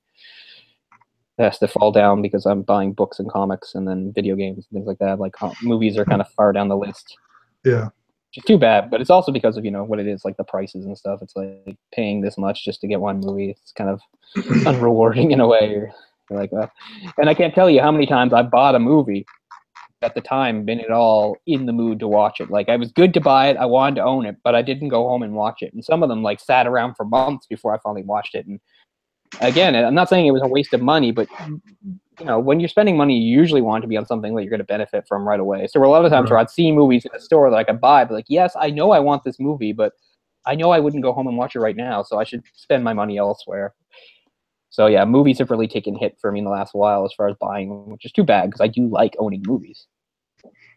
Well, I don't think it's necessary to own movies anymore to, you know, to be able to watch them. Oh yeah, there's so many that I know I'll never buy now because of how available they are to watch. They have to really be something special for me to want to, like, really own and stuff. But Amelie is definitely one of those, and so is this one. So maybe I'll get back to that in the future. I'm looking at lists of steampunk movies, and City of Lost Children is number one on most of these lists. Yeah. And movie 9, I don't know if you ever saw that. It was an animated. I love that movie. Yeah, I love that movie. Yeah, much credit. I saw that in theater too. I think it's a great movie. Yeah, that's very steampunk. Yeah, Hugo is listed on there. Yeah, I never saw Hugo, but it seemed to have that sort of look. But yeah, if you haven't seen 9, I'd suggest checking it out. It's pretty good. Yeah, 9's cool. I remember when it came out, one of the things that made it memorable was, like, it had a trailer that had music by, like, this weird heavy metal / prog band in it that everybody really loved. Now I can't remember their name, but it was, you know, just really cool sort of, yeah, it's like heavy metal prog. Like, all their albums are, like, really conceptual. Like, it's like part 4, water, you know, stuff like that, and everything's like a chapter, and it's there. I can't remember the name of the band. Oh, Coheed and Cambria. I can't get into them because even though their music is awesome, they have, like, a vocalist that does, like, this over-the-top, high-pitched thing that I can't stand. But like, yeah, just look up some Coheed and Cambria. Like, they're like the very definition of like epic. And if you can probably find like the trailer for 9 on YouTube, and it's really cool. It's got like heavy guitars and like orchestra, just like jump, like it's really awesome and like heart pounding stuff. So I think that's another thing that got the movie a little bit of note, was it just had a really badass preview with Coheed and Cambria playing. But yeah, Elijah Wood's the main character in that. He's 9. John C. Reilly's in there. I think Christopher Plummer. And even though she kind of sleepwalks through the role, and it doesn't really matter that she's in it. An actress I really like, not that this is an important part. Oh shit, why can't I think of her name? Because I can never think of actresses' names anymore. Chick from Labyrinth. Jennifer Connelly? Yeah, Jennifer Connelly. She's in it. And I mean, that's great because I like Jennifer Connelly, but she's not really, it could have been anyone in that role, more or less. But still, it's a really cool movie. I really, really enjoy it, but it seems to have like fallen. I remember you could get like a 2-pack of that and Coraline together because they have like the same stop motion style. But I don't like 2-packs, so I never did that. Even though I love both movies. This is 9 you're talking about? Yeah. Yeah. So yeah, it definitely has the steampunk thing going for it. I saw it when it came out, but I don't remember a whole lot about it. It's just like this weird sort of post-apocalyptic steampunk world where like humans have been killed off by their own war machines. And 9 is like a part of this small little group of artificial beings that have survived. And some of the weapons have become like sentient, and they're trying to survive in this ruined human world. And yeah, they're like made together, like sewn up with like buttons and levers and stuff. And some of like the enemies, some of the big bad weapons basically look like bosses you would see in like a shooter or something. Like big sprawling monstrosities with like metal tentacles and big cannons and glowing eyes and stuff. Yeah, that's what everything looks like. They look like some like nightmare boss from like a shooter. But anyway, yeah, 9. Yeah, it's good that you said that because I wouldn't have thought of it. But yeah, that is one of the rare steampunk examples for sure. But yeah, you should check out the preview for the Coheed and Cambria because it's pretty fucking epic. I think I remember that actually. Yeah. As I said, Coheed and Cambria would be a band where I'd buy their albums if they was just like didn't have vocals. But I'm just not interested in that over-the-top vocal style. It's just a little too much for me. That's what Ork and I were talking about the other night. That band, Dragon Force. Oh yeah. It's like the guitar is just insane, but the vocals are terrible. Yeah. It's like these guys listen to like Iron Maiden and we're like, yeah, I dig what Bruce Dickinson's doing, but I think I can take it to like another level of ridiculousness. Because like I'm mostly okay with Iron Maiden and can listen to it, and even though Bruce Dickinson's over the top, it's over the top in a way that I think I'm okay with. But this pushes it too far. It's like, whoa, it's just it's too much, man. But, yeah, those guys had their day. Bruce Dickinson and of course Ronnie James Dio. Yeah. But I like Dio a lot, but you have to find the appropriate. It's music place I to like, insert that. but I don't like it in a sincere way. I feel kind of like a jerk. Like I don't like it the way like other people do. Like I like it almost in sort of like a detached hipster way, and I don't mean to, but it's true. Like that's what I'm like when I listen to like Holy Diver. Like I don't think of Holy Diver as a legitimate good song. I think of it as a highly amusing song. And I mean, some people are just like, fuck you, dick. That's good music. I'm sure. I'm not saying it isn't. I enjoy it, but I just should enjoy it in a more asshole way, I guess. Like, I can't take it seriously. Dio going, hold the diver.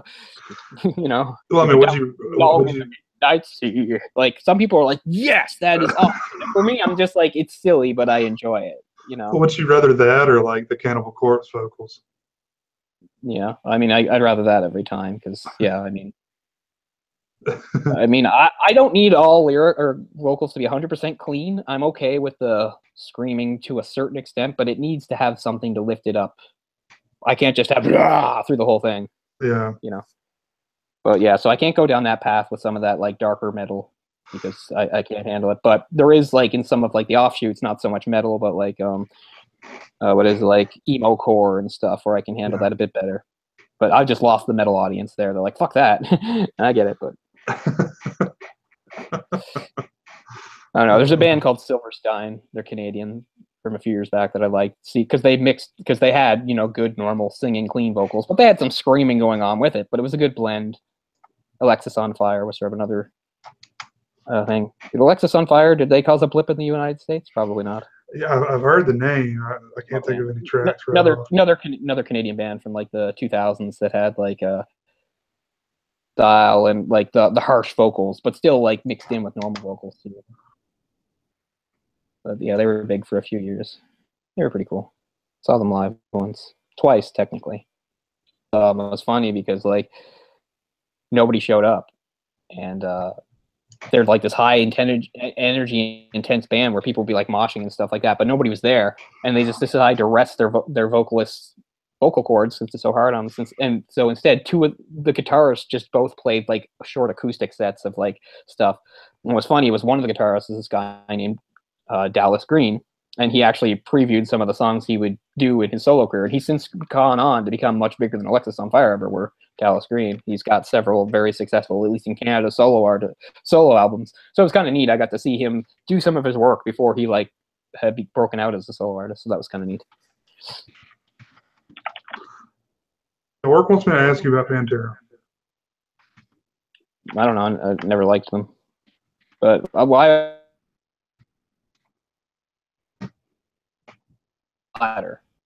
Pantera again from point were important because they bridged the gap where like most metal was dying out at the early 90s. Like they kept it alive, which I think is important. No, I mean they were never my thing. I thought they were like that song "Walk" drives me insane. But you know, I mean some people were into it. But they were never banned. But they were the ones with Dimebag Darrell, right? Mm-hmm. Yeah, so that's really sad that some nutcase shot him. Farming, Jesus. Mm-hmm. But and I know they had a lot of respect like in the musical and metal community and stuff. So I know they have a lot of fans and stuff. But I just remember the first time I was exposed to Pantera was in the summer of '99. The Dallas Stars had won the Stanley Cup, and they did like a Stanley Cup parade as is traditional, and Pantera were on the Stanley Cup parade on one of the floats playing, and I was like, "What the hell is this?" Like, I couldn't. Yeah, I mean, I give them credit, I guess, for repping their area. I mean, Texas was like, who do we want? Pantera. I mean, I guess that's cool, sure, but it just seems so weird. Like, I hadn't heard anything like that at the time, right? I was like, what the fuck? Like, I was expecting some rock band, not Pantera. And the years got by, you know, I found out more about. You know, but no, and I know the Cowboys from Hell or whatever it is album is supposed to be like a big landmark thing, not my thing, but at the same time, even like the best ones aren't my thing, so I'm not the right person to ask. I know I'm funny because I know a lot about metal because I think it's really interesting, but I'm not a real fan. I don't own these albums. And as I said, I'm sort of a douchey fan because a lot of the stuff I enjoy more of a detached, amused way. Like, I don't seriously get into it. I'm not like rocking out like this is awesome. I'm just more like, haha, this is funny. This is enjoyable.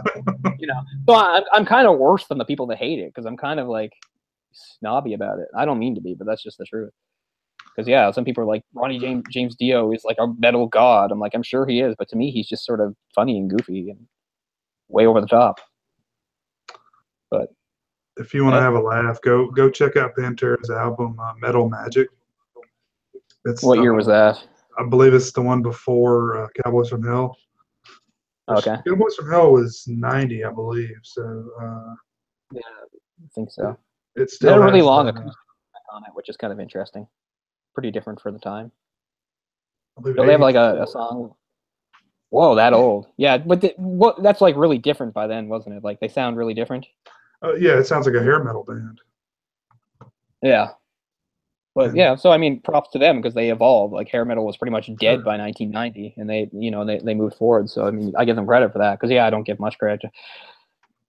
Because just recently I was reading some stuff about some of the hair metal and stuff like that, and I was recently listening to one of the bands that Guns N' Roses came out of was L.A. Guns.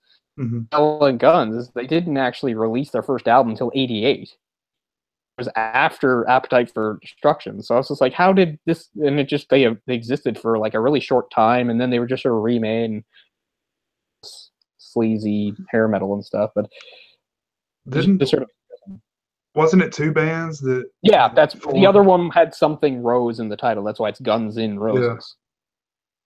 Yeah. Rose, but the other one, Rose, never actually had any albums. Although you can get like, I think there was like a bootleg of like if you got like some sort of EP. I think it was an EP that you could get by Guns N' Roses that had a couple tracks of the Rose band, but I can't remember what it's called. Something Rose. I'd like to hear but yeah, that. that's why they're called that. But LA Guns couldn't have sounded too much like them, because by the time they were releasing albums, the roster turnover was gone. Like, yeah, there was a time when like Izzy Stradlin and a couple of these guys were in LA Guns, but there's nothing like recorded from it. Yeah. By the time you get their albums, it's different people, so it's kind of not worth looking into in that sense. I was just going down one of those rabbit holes that I do sometimes in the internet where I'm like, oh, this leads to this leads to this and stuff. So yeah. But yeah, Coheed and Cambria, they're like big. They're like prog metal. They're like all about the concept, story, and like I said, book one, water, and stuff like that. Like, I know like their album artwork has always been a big deal and stuff. Like, so they're very still much in that world of presentation, and which I think is neat. It's just not really music I appreciate too much, mostly because of the singer. Because I think most of the instrumental stuff is badass, and it sounds really good in 9. Called like "Welcome to Something" is the main song they use. Not quite. But yeah, Tracy Guns is the guy behind LA Guns. Yeah. I was looking him up just the other day. Yeah, I mean, they've got some decent tracks. It's been a while since I've listened to them, but What's funny is they just kept going. Yeah. Like they never really stopped. So I don't know if they're out there. Their stuff sounds the same now or not. But they have albums right up to like 2015. Mm-hmm. It was 2017. So I don't know if they just kept. Wow. Okay, it was Hollywood Rose. So yeah, it was LA Guns and Hollywood Rose. Those were the bands. But Hollywood Rose doesn't like have a real discography. Yeah, see, there's a thing called The Roots of Guns N' Roses, which was an EP that came out in 2004. And it has, I think it's just Guns N' Roses playing some LA Rose song or Hollywood Rose songs. But yeah, Tracy Guns was also briefly a member of that one, just in 1985. So yeah, it was just basically 3 bands, just like with a lot of intermingling and stuff. But yeah, I was listening to one of the first LA Guns album the other day, and for what it wasn't bad. Yeah. It's not music I've ever been into, but it wasn't nearly as bad as the stuff I hate, and a lot of it was a lot more popular, right? Like I would take that LA Guns stuff over some old school metal people, but I would take that over to like Def Leppard any day. I hate Def Leppard, but I was thinking Def Leppard too. Passion. I think they're like the worst band to ever come out of England. Oh wow! I hate them. He only has one arm though. Yeah, I know the drummer. I mean, I respect that. To still continue on as a drummer in a major band after losing an arm, that's pretty awesome. But yeah, they suck. Yeah, I think they suck. Obviously, there's plenty of people. I mean, I remember years ago, before I was even living in Halifax, I was in my teens, and they were playing a concert in Halifax, and several of my friends who were like metal fans, like they went. It was a big deal to them to go. I was just laughing at them. I was like, "You paid like $150 to go see that joke." Like, I was very mean about it. Have you ever seen that show, Aqua Teen Hunger Force? I know what it is. It was so ugly I couldn't look at it. Oh, okay. Well, anyway, there's this old like fat guy that lives next door to him who like is a big like Def Leppard fan. So, yeah, his neighbor. Do that in the odd. He's my cherry pie. That's their most embarrassing song, obviously. Because I mean that's what for me. I mean, I'm sure if I got into a discussion with a fan, that's the first thing they'd say. But they're like, they have good songs. It's not all she's like. And I'm like, you're right. They have songs that aren't that bad, but still, I mean, that's always going to get thrown out there. I think we talked about music last week too. We talked about like fucking Jethro Tull and stuff. This is funny. Yeah. But, yeah. Well, it was because of Coheed and Cambria when you mentioned 9. Pour some sugar on me. You're not down for that. Yeah. What about Photograph? Oh yeah, that's right. That's the one I was thinking of. Yeah, I'm sorry. She's My Cherry Pie. I'm sorry. Was Warrant, wasn't it? That was their one hit. Warrant. Yeah, that's right. it's Pour Some Sugar on Me that was Def Leppard. I apologize for I do mixing like up two Photographs. stupid. Photographs a good track. Yeah, pretty much anything like after 1990 is garbage. Yeah. Well, by that time, whatever that had just completely fallen off, right? Like its era was over.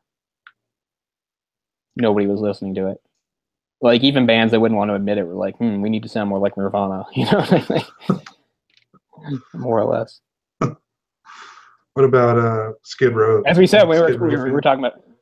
I think Sebastian Bach's an asshole. Yeah, he's a real tool. I've seen him get all pissy in interviews and stuff. He was in a couple episodes of Trailer Park Boys. Yeah, that's right. Still think he's a jackass. Cole wants me to ask you if you he's like another one of those. Nickelback. I liked a couple of their songs, but no, I don't like Nickelback. They're just all their songs mostly sound the same. Chad Kroger's an asshole, Canada's actually produced worse bands than Nickelback. It's just, that's the one that got popular for whatever reason. They have a few songs I was okay with. I think I said before, like their very first ever single was Leader of Men, which I thought was an okay song. They had a song called Breathe, which I thought was okay. But yeah, by the time they, broke through and got really popular with that thing, everything was downhill. And yeah. I mean, there's a time and a place for that. The James Hetfield stance, the, bow-legged stance with the tight jeans going, I mean, Nickelback, they do that. And if people like that, that's fine. It's not mine. But I know it's the big joke. Like, he has a whole song about. He has a few songs about oral sex. About what? About oral sex. Oh, probably. Don't worry though; they're big feminists because they have a song about an abused girlfriend killing a guy or something. They had a song called Never. No, it's true. It was a big one. They had a song called Never Again, which was about how she shoots some guy, which I guess is good. Good message. Shoot the bastard. But no, don't like Nickelback. But they're always the big joke. They're the worst thing to come out of Canada. They're really not. They're worse. It's just they're the one that appealed to America and the rest of the world. As I always say, we don't have the power to make these things popular. Justin Bieber could be the biggest thing in Canada and no one else might care. So right. It's not us that do it. Things that are big here we're a small country, we don't have that power. So it's always funny when people point out the popular stuff that came out of Canada and we should apologize for it. So we don't have the power to make them popular. You did it, not us. Well, we make all sorts of things popular. We make all sorts of things popular. You don't notice or give a shit about it. So I mean, David Hasselhoff's huge in Germany. Yeah, we mentioned that last year. Yeah. And weird crossover. Who else did you say? Yeah, someone else is really big and I was talking about Live. Live is yeah. Live is massive in Amsterdam and Holland and stuff. Holland, as far as I can tell, is just they could just be Live's personal army, as far as I could tell. Live could just go into Holland to be all right, we want to invade this country. And they'd be yes, Live. Because they're just crazy fans for them. I'm yeah, Live's a pretty good band. I like them. I mean, they a lot of those bands from the 90s. I lost track of them a long time ago. They stopped doing albums I cared about 10, 15 years ago. But so. Yeah. And I saw them live a couple times, and they were awesome. Really awesome. Live. Ed Kowalchuk.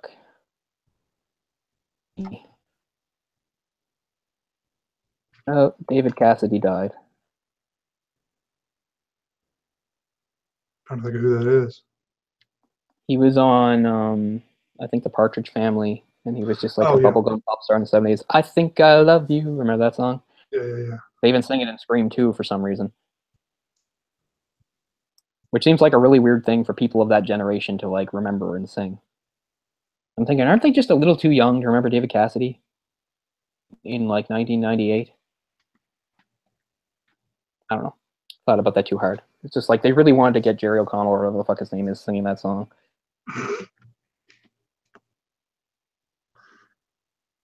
90% of girls I've known, or women, or even my mom has said this, they would absolutely kill their boyfriend if he ever did anything like that. They don't want that to happen. To have their boyfriend sing to them in public and do a big thing where everybody notices, they do not want that.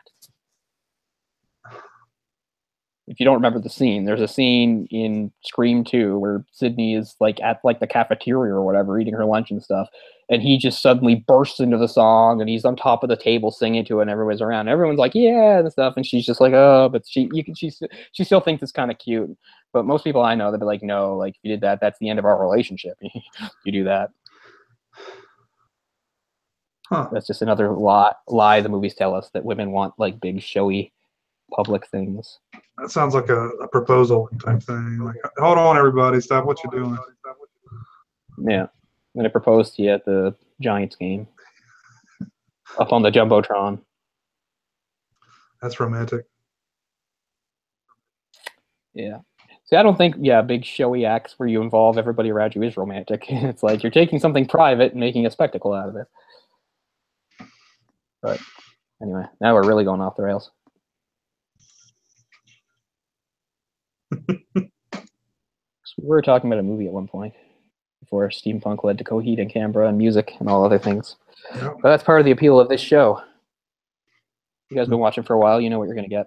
It's like a box of chocolates.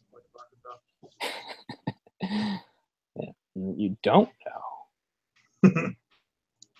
We might talk about boobs for a straight 45 minutes. We have before, but there's always new material. There's always a fresh perspective on boobs that I can offer. I've got more.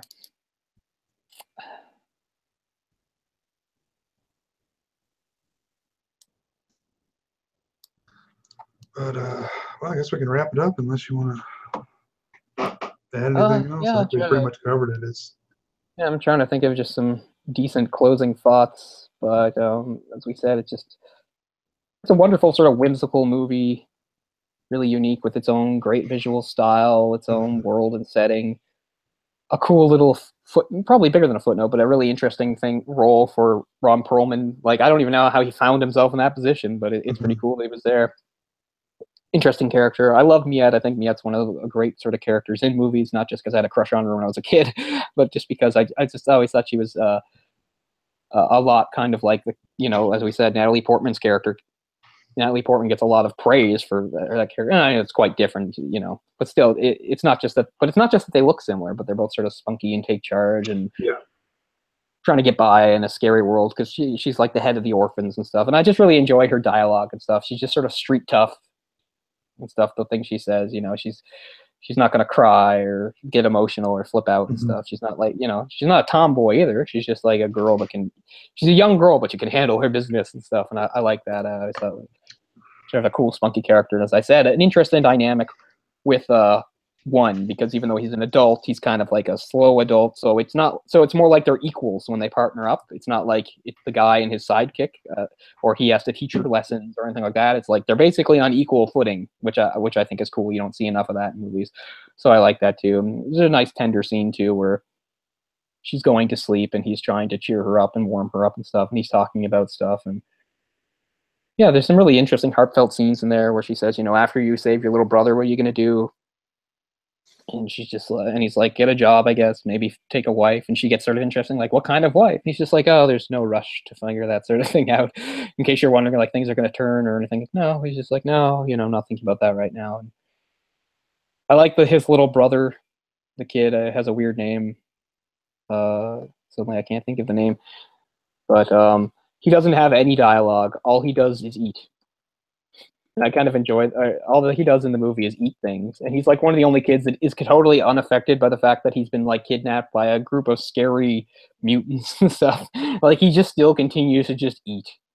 That's all he does. He has no reaction to them, which seems to be why Kronk thinks he's like special and he could be the one, I guess, which makes a certain sense too. He's not afraid, so maybe he'll actually have a dream that's not a nightmare, because it's been established that nightmares aren't usable, so he needs a real dream. So he gets really excited that this kid could help him because he could get a real dream from him. What is that kid's name? Denray. Yeah, that's a weird name, but yeah, he's the adopted little brother of one, and that's his. But yeah, and just a really interesting sequence where after talking to Irving, the disembodied brain, who was the one that sent out the dream message so they could find the place. Because yeah, there's this whole plot point about how We didn't say, yeah. So the place where the laboratory and everything is, where these people live, is in an abandoned oil rig out in the water, and nobody can find it. And it's also surrounded by sea mines, like the big, huge, spiky ball things and stuff. There's a part about having how to find the way there. There's a map that was tattooed on somebody, and there's a tattoo artist that has the map on his head. We have no idea why, but he does. And that's how they find their way through. And yeah, the whole thing also was, yeah, through most of the movie, the idea was there's this unseen scientist. He's the one that created these people and stuff, but he's gone now. Eventually, we find that he's still alive. He's just lost his memory, and he's living as a hermit in like this weird underwater base, and he's on the bottom of the harbor, and he actually saves Miette at one point when she's going to drown. He saves her, and she starts triggering his memory because he doesn't know who he is. And we recognize him. He looks like all the other clones, but he is the original, because there's another thing going throughout where like the clones start wondering, you know, we knew that we're based off an original. Is one of us the original? And one of them actually starts believing he's the original and starts feeling really important. But the original is actually, yeah, the diver hermit guy. And eventually, one of the dreams gets released in a capsule and comes to him through like a weird green misty fog and stuff. And that's where we get the flashback, and we find out he was the one. And then what had happened was at one point, maybe because of his condition, that Kronk turned on him, and then Kronk and the dwarf woman like bashed him on the head and threw him out into the water and left him for dead and stuff. But he lost his memory. He didn't know that. So yeah, so that's the other driving action in the movie, is when Miette and One are heading there to rescue Denray and the rest of the children. By this point, the diver knows who he is now, knows he's original, and has gone kind of crazy, and he wants to go and just tear it all down, and he goes to like blow it up. So the movie ends with like him sort of coming to his senses and not wanting to die, because he strapped himself into all these explosions and stuff. But anyway, you have the two boats. You have the boat with Miette and the street kids and One, and then you have the boat with the clones and the woman that or the ones that actually escaped. Not the woman. The woman got killed by the scientist. She gets harpooned. There's a pretty funny line where one of the clones, she's got a harpoon like right through her. And he's like, "Does it hurt?" She says, "Yes, I'm allergic to steel," or something like that. It's a pretty funny line. So yeah, there's all sorts of stuff we didn't really get into because I guess, I don't know, we didn't want to really bog it down too much with a blow by blow or anything like that. But just all sorts of really great moments and scenes and some interesting things that take you sort of through a range of emotions and stuff. So yeah, a movie I don't think we can recommend enough. I really enjoyed it. And it, as we said, being directed by Jeunet, like if you had seen like his more famous works such as Amelie, you probably would appreciate this. And as we said, it's always just been sort of a really funny kind of fact that he somehow wound up directing one of the Alien movies. And even though Alien Resurrection very much is what is supposed to be a big action sci-fi movie, if you're familiar with his style, you do see his fingerprints all over the movie. Not to mention Ron Perlman being in there, and that other actor whose name, once again, I've forgotten, who plays the scientist in the clones. I think he's like the wheelchair guy in the in Resurrection, isn't he? You're muted. I'm sorry. There you go. Yeah. I thought you muted yourself on purpose for a while at first, so I didn't say anything. But yeah, when you answered, yeah. But yeah, I believe you're right. He's the wheelchair guy. Yeah, very interesting looking face. And that sort of carries over into Resurrection, because you even see that in some of the other actors that are cast. I think that's why like Brad Dourif's in there. So watching a bit of Brad Dourif today, because I'd never watched, and I'm going to have to start over. I never watched The Third Exorcist, which is actually supposed to be pretty good. And a couple days ago, I started watching it, and now I feel bad because I always say, like, I want to watch movies start to finish. This movie, I keep leaving. I've been watching it in, like, 20-minute segments and going off and doing other things and stuff over, like, a period of 3 days. So maybe tomorrow I'll just sit down and watch it from the beginning. But anyway, Brad Dourif's in there, too, doing weird stuff. I like the movie. I just really have always found George C. Scott really off-putting. And the older he gets, the more off-putting I find him. And in this movie, he's like 106. So all his scenes drive me nuts with his weird raspy voice. Like there's a part where he's yelling. He's like, I'm like, he just seems like the epitome. He just seems like, I don't know, like every stereotype of like the bitter old man all rolled up into one is what I get when I see George C. Scott. And he pisses me off in movies, but anyway, I will, I think, attempt to watch that movie start to finish because I do like it. It's one of those things where you just won't happen. This movie pretends Exorcist 2 didn't happen, which is smart. And it's too bad that they had changed some of the things. It would have been better if it had just been like what the writer-director wanted it to be, which is Legion. But the studio made him change the title to Exorcist 3 because they thought it was more commercial and stuff. And I think they made him put an Exorcist scene in the movie, even though there was supposed to be one. But yeah, Brad Dourif's in there too.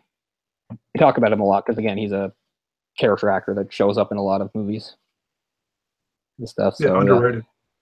Yeah, for sure. Well, hell, he was in Heaven's Gate, you know? Yeah, which we did touch on back on that show. If people didn't know, we did Heaven's Gate, so check that out if you get the chance. But yeah, I just think that Jean-Pierre Jeunet, I think a lot of his style rubbed off, definitely on Alien Resurrection, and some of it I think carried over into the casting and wanting to have sort of memorable people, memorable faces and stuff like that. As we said, like what's his name is Michael Wincott, I think is the name, the actor from The Crow and Prince of Thieves. You know, he's got the really raspy voice. He's like the captain guy in Resurrection. Okay. He seems to have disappeared from movies, but he was all over the place, like in the early '90s. He's just got, you know, he's almost always a bad guy because he's got like a really evil sounding voice. But yeah, Michael Wincott. Let's see what he's been up to lately. He was all over the place for a while. Oh, he's in the new Ghost in the Shell. He's in the Westworld show? Yeah. Oh yeah, that's right. Yeah, that's right. I remember. The old Bill, yeah. Yeah. I was gonna say there's no way I wouldn't know that. I would have known it the second I saw it, but yeah. So yeah, he slowed down over the years, but he used to be in a ton of stuff. What I mostly knew him for was he was Rochefort in the Three Musketeers, bad guy. He was Guy of Gisborne in Robin Hood, Prince of Thieves, bad guy, and he was the main bad guy in The Crow. He was top dollar, which is probably his most memorable role to me. And he was in Strange Days, which is a movie I like a lot too. Mm-hmm. That's a good movie. Oh yeah, and he's in Along Came a Spider, which isn't too bad. Mm-hmm. Yeah, in the 2000s, he seemed to really slow down and wasn't his. I mean, getting older wasn't his demand stuff. But yeah, throughout like the 90s, he was a very reliable, cool character actor, and like I said, very distinctive, sort of evil-sounding voice. So often, a pretty good bad guy. I really like him as top dollar. Crow is one of my favorite movies, and it's great because like I actually think it's better than the graphic novel. The graphic novel's good, but like the characters are made so much better in it. Like Top Dollar's not really that interesting in the graphic novel. He's just not. And yet Michael, same thing with the cop that Ernie Hudson plays. Like he's just like a cop in it, whatever. But Ernie Hudson like makes the role and makes him interesting and stuff. So actually, I think the movie, and it's the same thing with all those guys, like the gang members and stuff, like David Patrick Kelly as T-Bird and stuff like that. They all have a lot more. They're all more interesting. Have a lot more personality than in the original graphic novel. And I love the original graphic novel, but I think The Crow is one of those rare instances where they not only do a really good job, but they actually improve on the source material. And yeah, I really enjoy Michael Wincott in that. Yeah, pretty rare thing. But yeah, so Michael Wincott's like the newest thing I saw him, unless you count him showing up in that. But the newest movie I saw him in, geez, I don't know. Was Treasure Planet, I guess, where he just does a voice. Well, it's the same year of Count of Monte Cristo, and I don't really remember Count of Monte Cristo very well. That's weird, because that was one of those movies that I was totally like, I was like actually like jacked about. I was like, this is going to be awesome. And I was just completely disappointed in it. I just found it really drab and stuff. I mean, it seemed to fit, right? Like, cause I really love the book. I had actors I like Jim Caviezel and Guy Pearce. They were like the two main guys. So I was like really, I was really like excited for that movie. And then I was just like, blah. But maybe I should watch it again. It's been so many years. But anyway, I think that's the last live action thing I saw Michael Wincott in, as far as movies go. Because you're right, he did pop up in Westworld. Yeah, Treasure Planet seems to have a decent rating. That's one of those movies that was like a bomb and a horrible thing at the time, but people have come to appreciate it a little more over the years. I'm actually not really one of them. I think it is kind of weak. I think it sucks. I don't like it at all. Never seen it. I don't know. You can see it if you're curious, but I don't. I feel like it bombed for a reason. I don't think it was good. Like, you know what it is? It's like a retelling of Treasure Island, but in a weird galactic setting, which it's fine. There's nothing wrong with that in practice, but I don't like the end result at all and stuff. It was like just a weird thing. It was a really weird time for Disney, right? It was like when they were just about ending their hand-drawn stuff, and switching over to the computer animated stuff, and they weren't trying as hard. Like, you know how like Disney always has like somebody that does their music. Like, do you know who does the music in that movie? John Krasinski, who is the lead singer from Goo Goo Dolls. Yikes. I mean, I like Goo Goo Dolls, but doesn't that seem like an odd person to pick to like score your like fantasy animated movie? And that's what it is. Like, the music is done is solo songs by John Krasinski. Like, you see Tarzan, and Tarzan has songs by the drummer guy from Genesis. Oh, Peter Gabriel? Not Peter Gabriel, the drummer. Oh, the other one. The other one that went solo, Phil Collins. Phil Collins, yeah.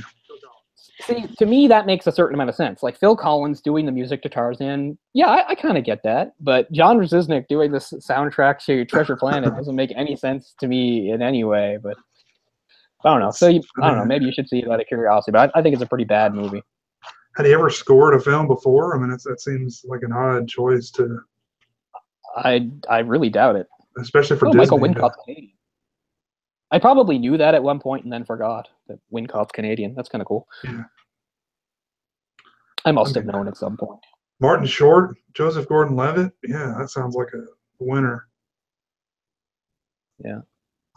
And that was before, and that was like a weird time for Joseph Gordon-Levitt too, where he was just basically a sitcom person. Yeah. And I mean, he would reinvent himself as a pretty good actor years later, but yeah. But no, I think it's a shit movie. Like, I think it was like definitely a big misstep for Disney. You know, they were coming off a run of a lot of really good, successful movies, and they'd had a few, not as good ones here. I think this was one of the first really big bad ones. I don't know. I wish they would go back to hand-drawn animation. It was such a big deal when they did The Princess and the Frog in 2009. It's like their return to hand-drawn animation, and they're like, yeah, that was fun. We're not doing that again. Yeah, I really liked that movie. Which I thought it was pretty good, and I thought it was neat that like they it was a good location, like down in like Louisiana or New Orleans or something like that. I thought that was pretty cool, and yet they didn't. I thought that meant more hand-drawn animated in the future, but they haven't done it. So now it's now it's the Disney studio, and then the separate within Disney Pixar studio. They're the two ones shooting off movies, and I mean they're mostly pretty good movies, I guess, but still. Pixar's had some shitty movies lately, man, and they've got that. Is it Pixar or Disney doing the one about the Day of the Dead type thing? That is the Pixar one, and it doesn't look good at all to me. Now I could be wrong. Something like that. Yeah, Coco. It looks terrible. Yeah, it's been a long time since I've seen like a preview for a Pixar movie, and I'm just like, that looks bad. Like I remember being somewhat underwhelmed by they did Inside Out, right, Pixar? Yeah. Yeah, like I was underwhelmed by the previews, but I was like, I'll still see it. And I saw it, and I thought, it's okay. Like, it's not as good as people say. It's okay, but this looks downright bad. I'll be honest, I don't like the dinosaur movie more better than that.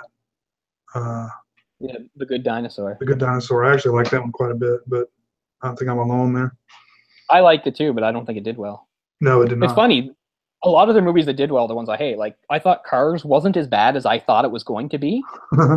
But in no way, I have no idea why it was so popular. And now there's 2 sequels to it, for God's sakes, plus a spinoff. Like, that was a massive hit for them.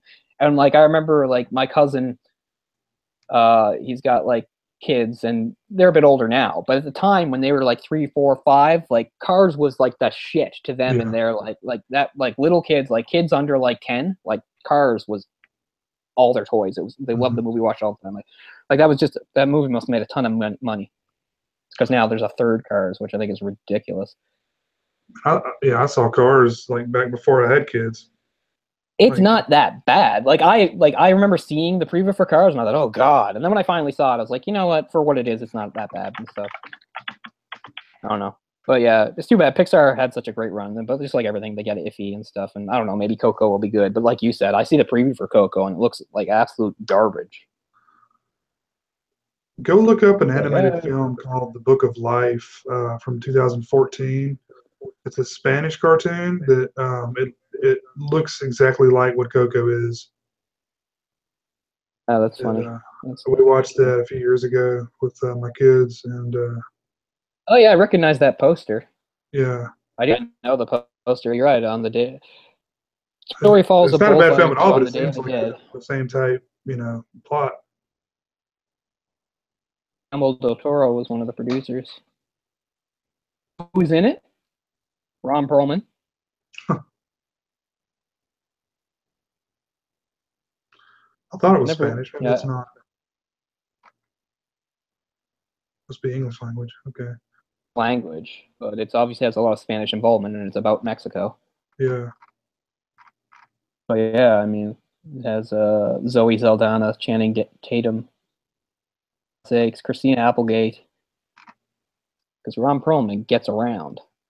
But yeah, I like that film quite a bit. And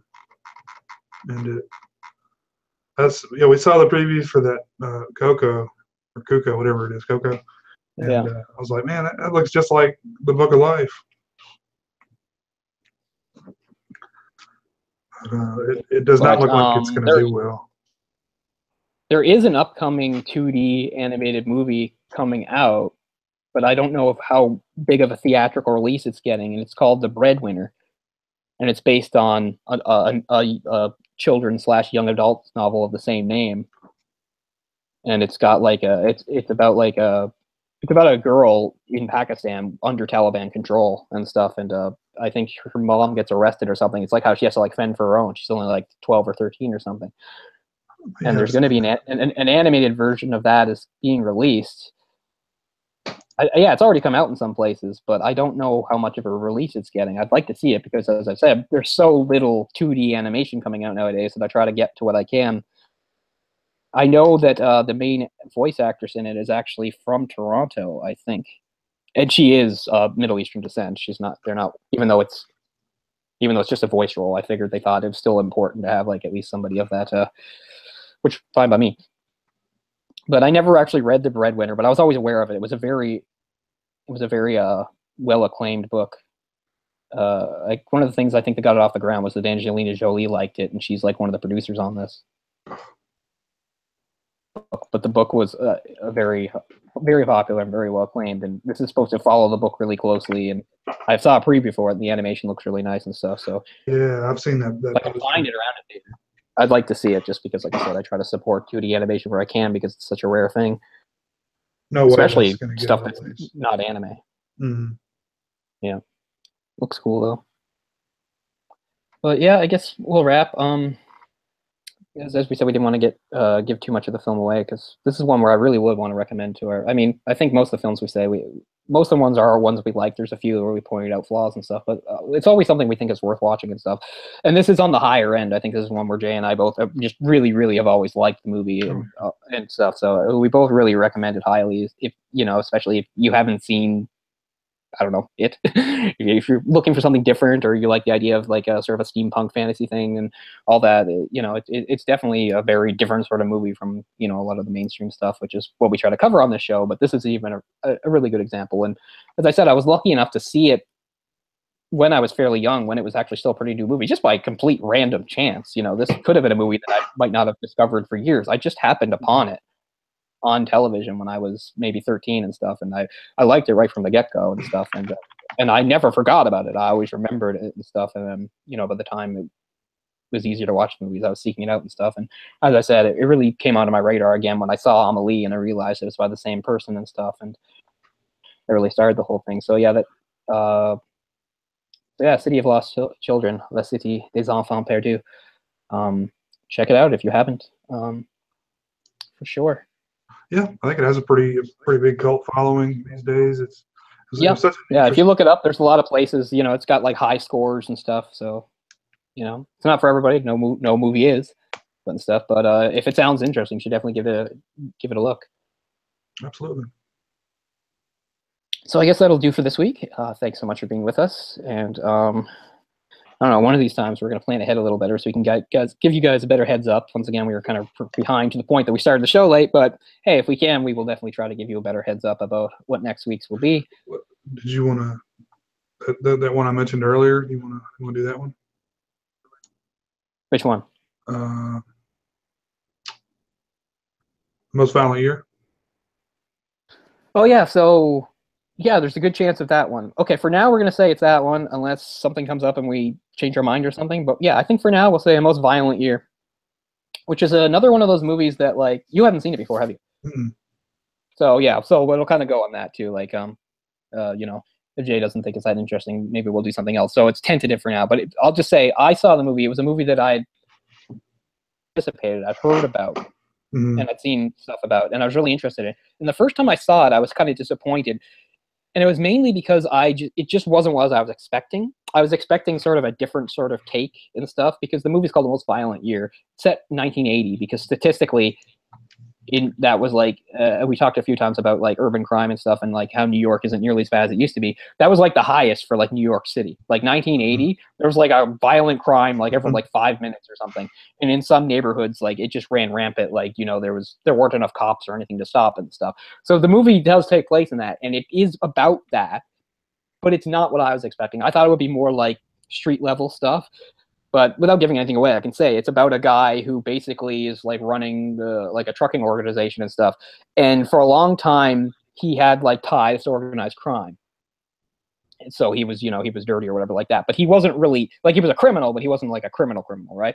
But the whole point was like he got into a point, he was quite successful and stuff. He didn't want to like be a criminal anymore. He just wanted to do it legit. He wanted to get out of it. And it's about how he'd been doing that for a while. And because this is 1980 and stuff like that, it starts where his trucks keep getting robbed. People keep like holding up his trucks. And it's about how he wants to like fix that, but he doesn't want to go back to the old way of doing things where he, you know, he would be like, I'll get some guys to like whack him or whatever like that. And it's just basically about that. And his wife is played by my favorite, I think, maybe my favorite actress like working today, Jessica Chastain, who I just think is just awesome performances no matter what she does. As I said, I always have to separate because there's lots of actors I like because it's more like I like them. They're pretty, they're cute, they have a way about them. I just enjoy seeing them on screen. And, you know, I don't mean to be sexist or anything. That's just the way it is. But this is an actress there. That too, but I really legitimately like her acting, her performance. I love how she gives life to different characters and stuff. And this is one of the movies that really brought her to the forefront for me too. I think she's really excellent in this movie. So you have to let me know what you think. So yeah, so tentatively going forward, that is what we'll say, unless we change our minds, in which case we'll try to, you know, notify people on Twitter. But for now, we'll say that next year, Most Violent Year, which is from the year 2014, will be for next week. That's directed and written by J.C. Chandor, who has done some other things too. He did All Is Lost the year before, which I never saw, but some people seem to kind of like and stuff. And he's got a few things. He hasn't done anything since. He has a few like projects that are supposed to come out in the next year or two. Something called Triple Frontier for 2018, but I can't find any information about it. But I'm looking interested because I always thought Most Violent Year is just really well done and well directed. I don't think it won any awards or anything, but as I said, assuming that's what we go with, obviously we'll get into it more. But yeah, sorry, you were gonna ask something. Yeah, All Is Lost. I went and checked. That's the Robert Redford boat movie. Yeah, yes, that's right. It's not bad, considering. Yeah, it's not bad. Well, this is what he did after that. But yeah, one of those sort of things, like how much can it do? But anyway, so yeah, it's a fairly young director. He's only in his like mid-40s now. So you know, he was. So hopefully he has a lot of stuff ahead of him. But as I said, I can't really find any information on his 2018 project. But anyway, so yeah, this is a movie that at the time I felt let down by, but as I thought more about it, I liked it more. And then I watched it again and I liked it a lot more. So yeah, I'm interested to hear what you think of it if we can get a hold of it. So so for next week, unless you hear differently after this, we'll be coming at you with A Most Violent Year from 2014. So that'll do it for this week. So thanks so much from the Pocket Dimension. Cool. I'm Cole, and that's Jet. And we will see you all next time. Have a good one. Peace. Thanks for watching.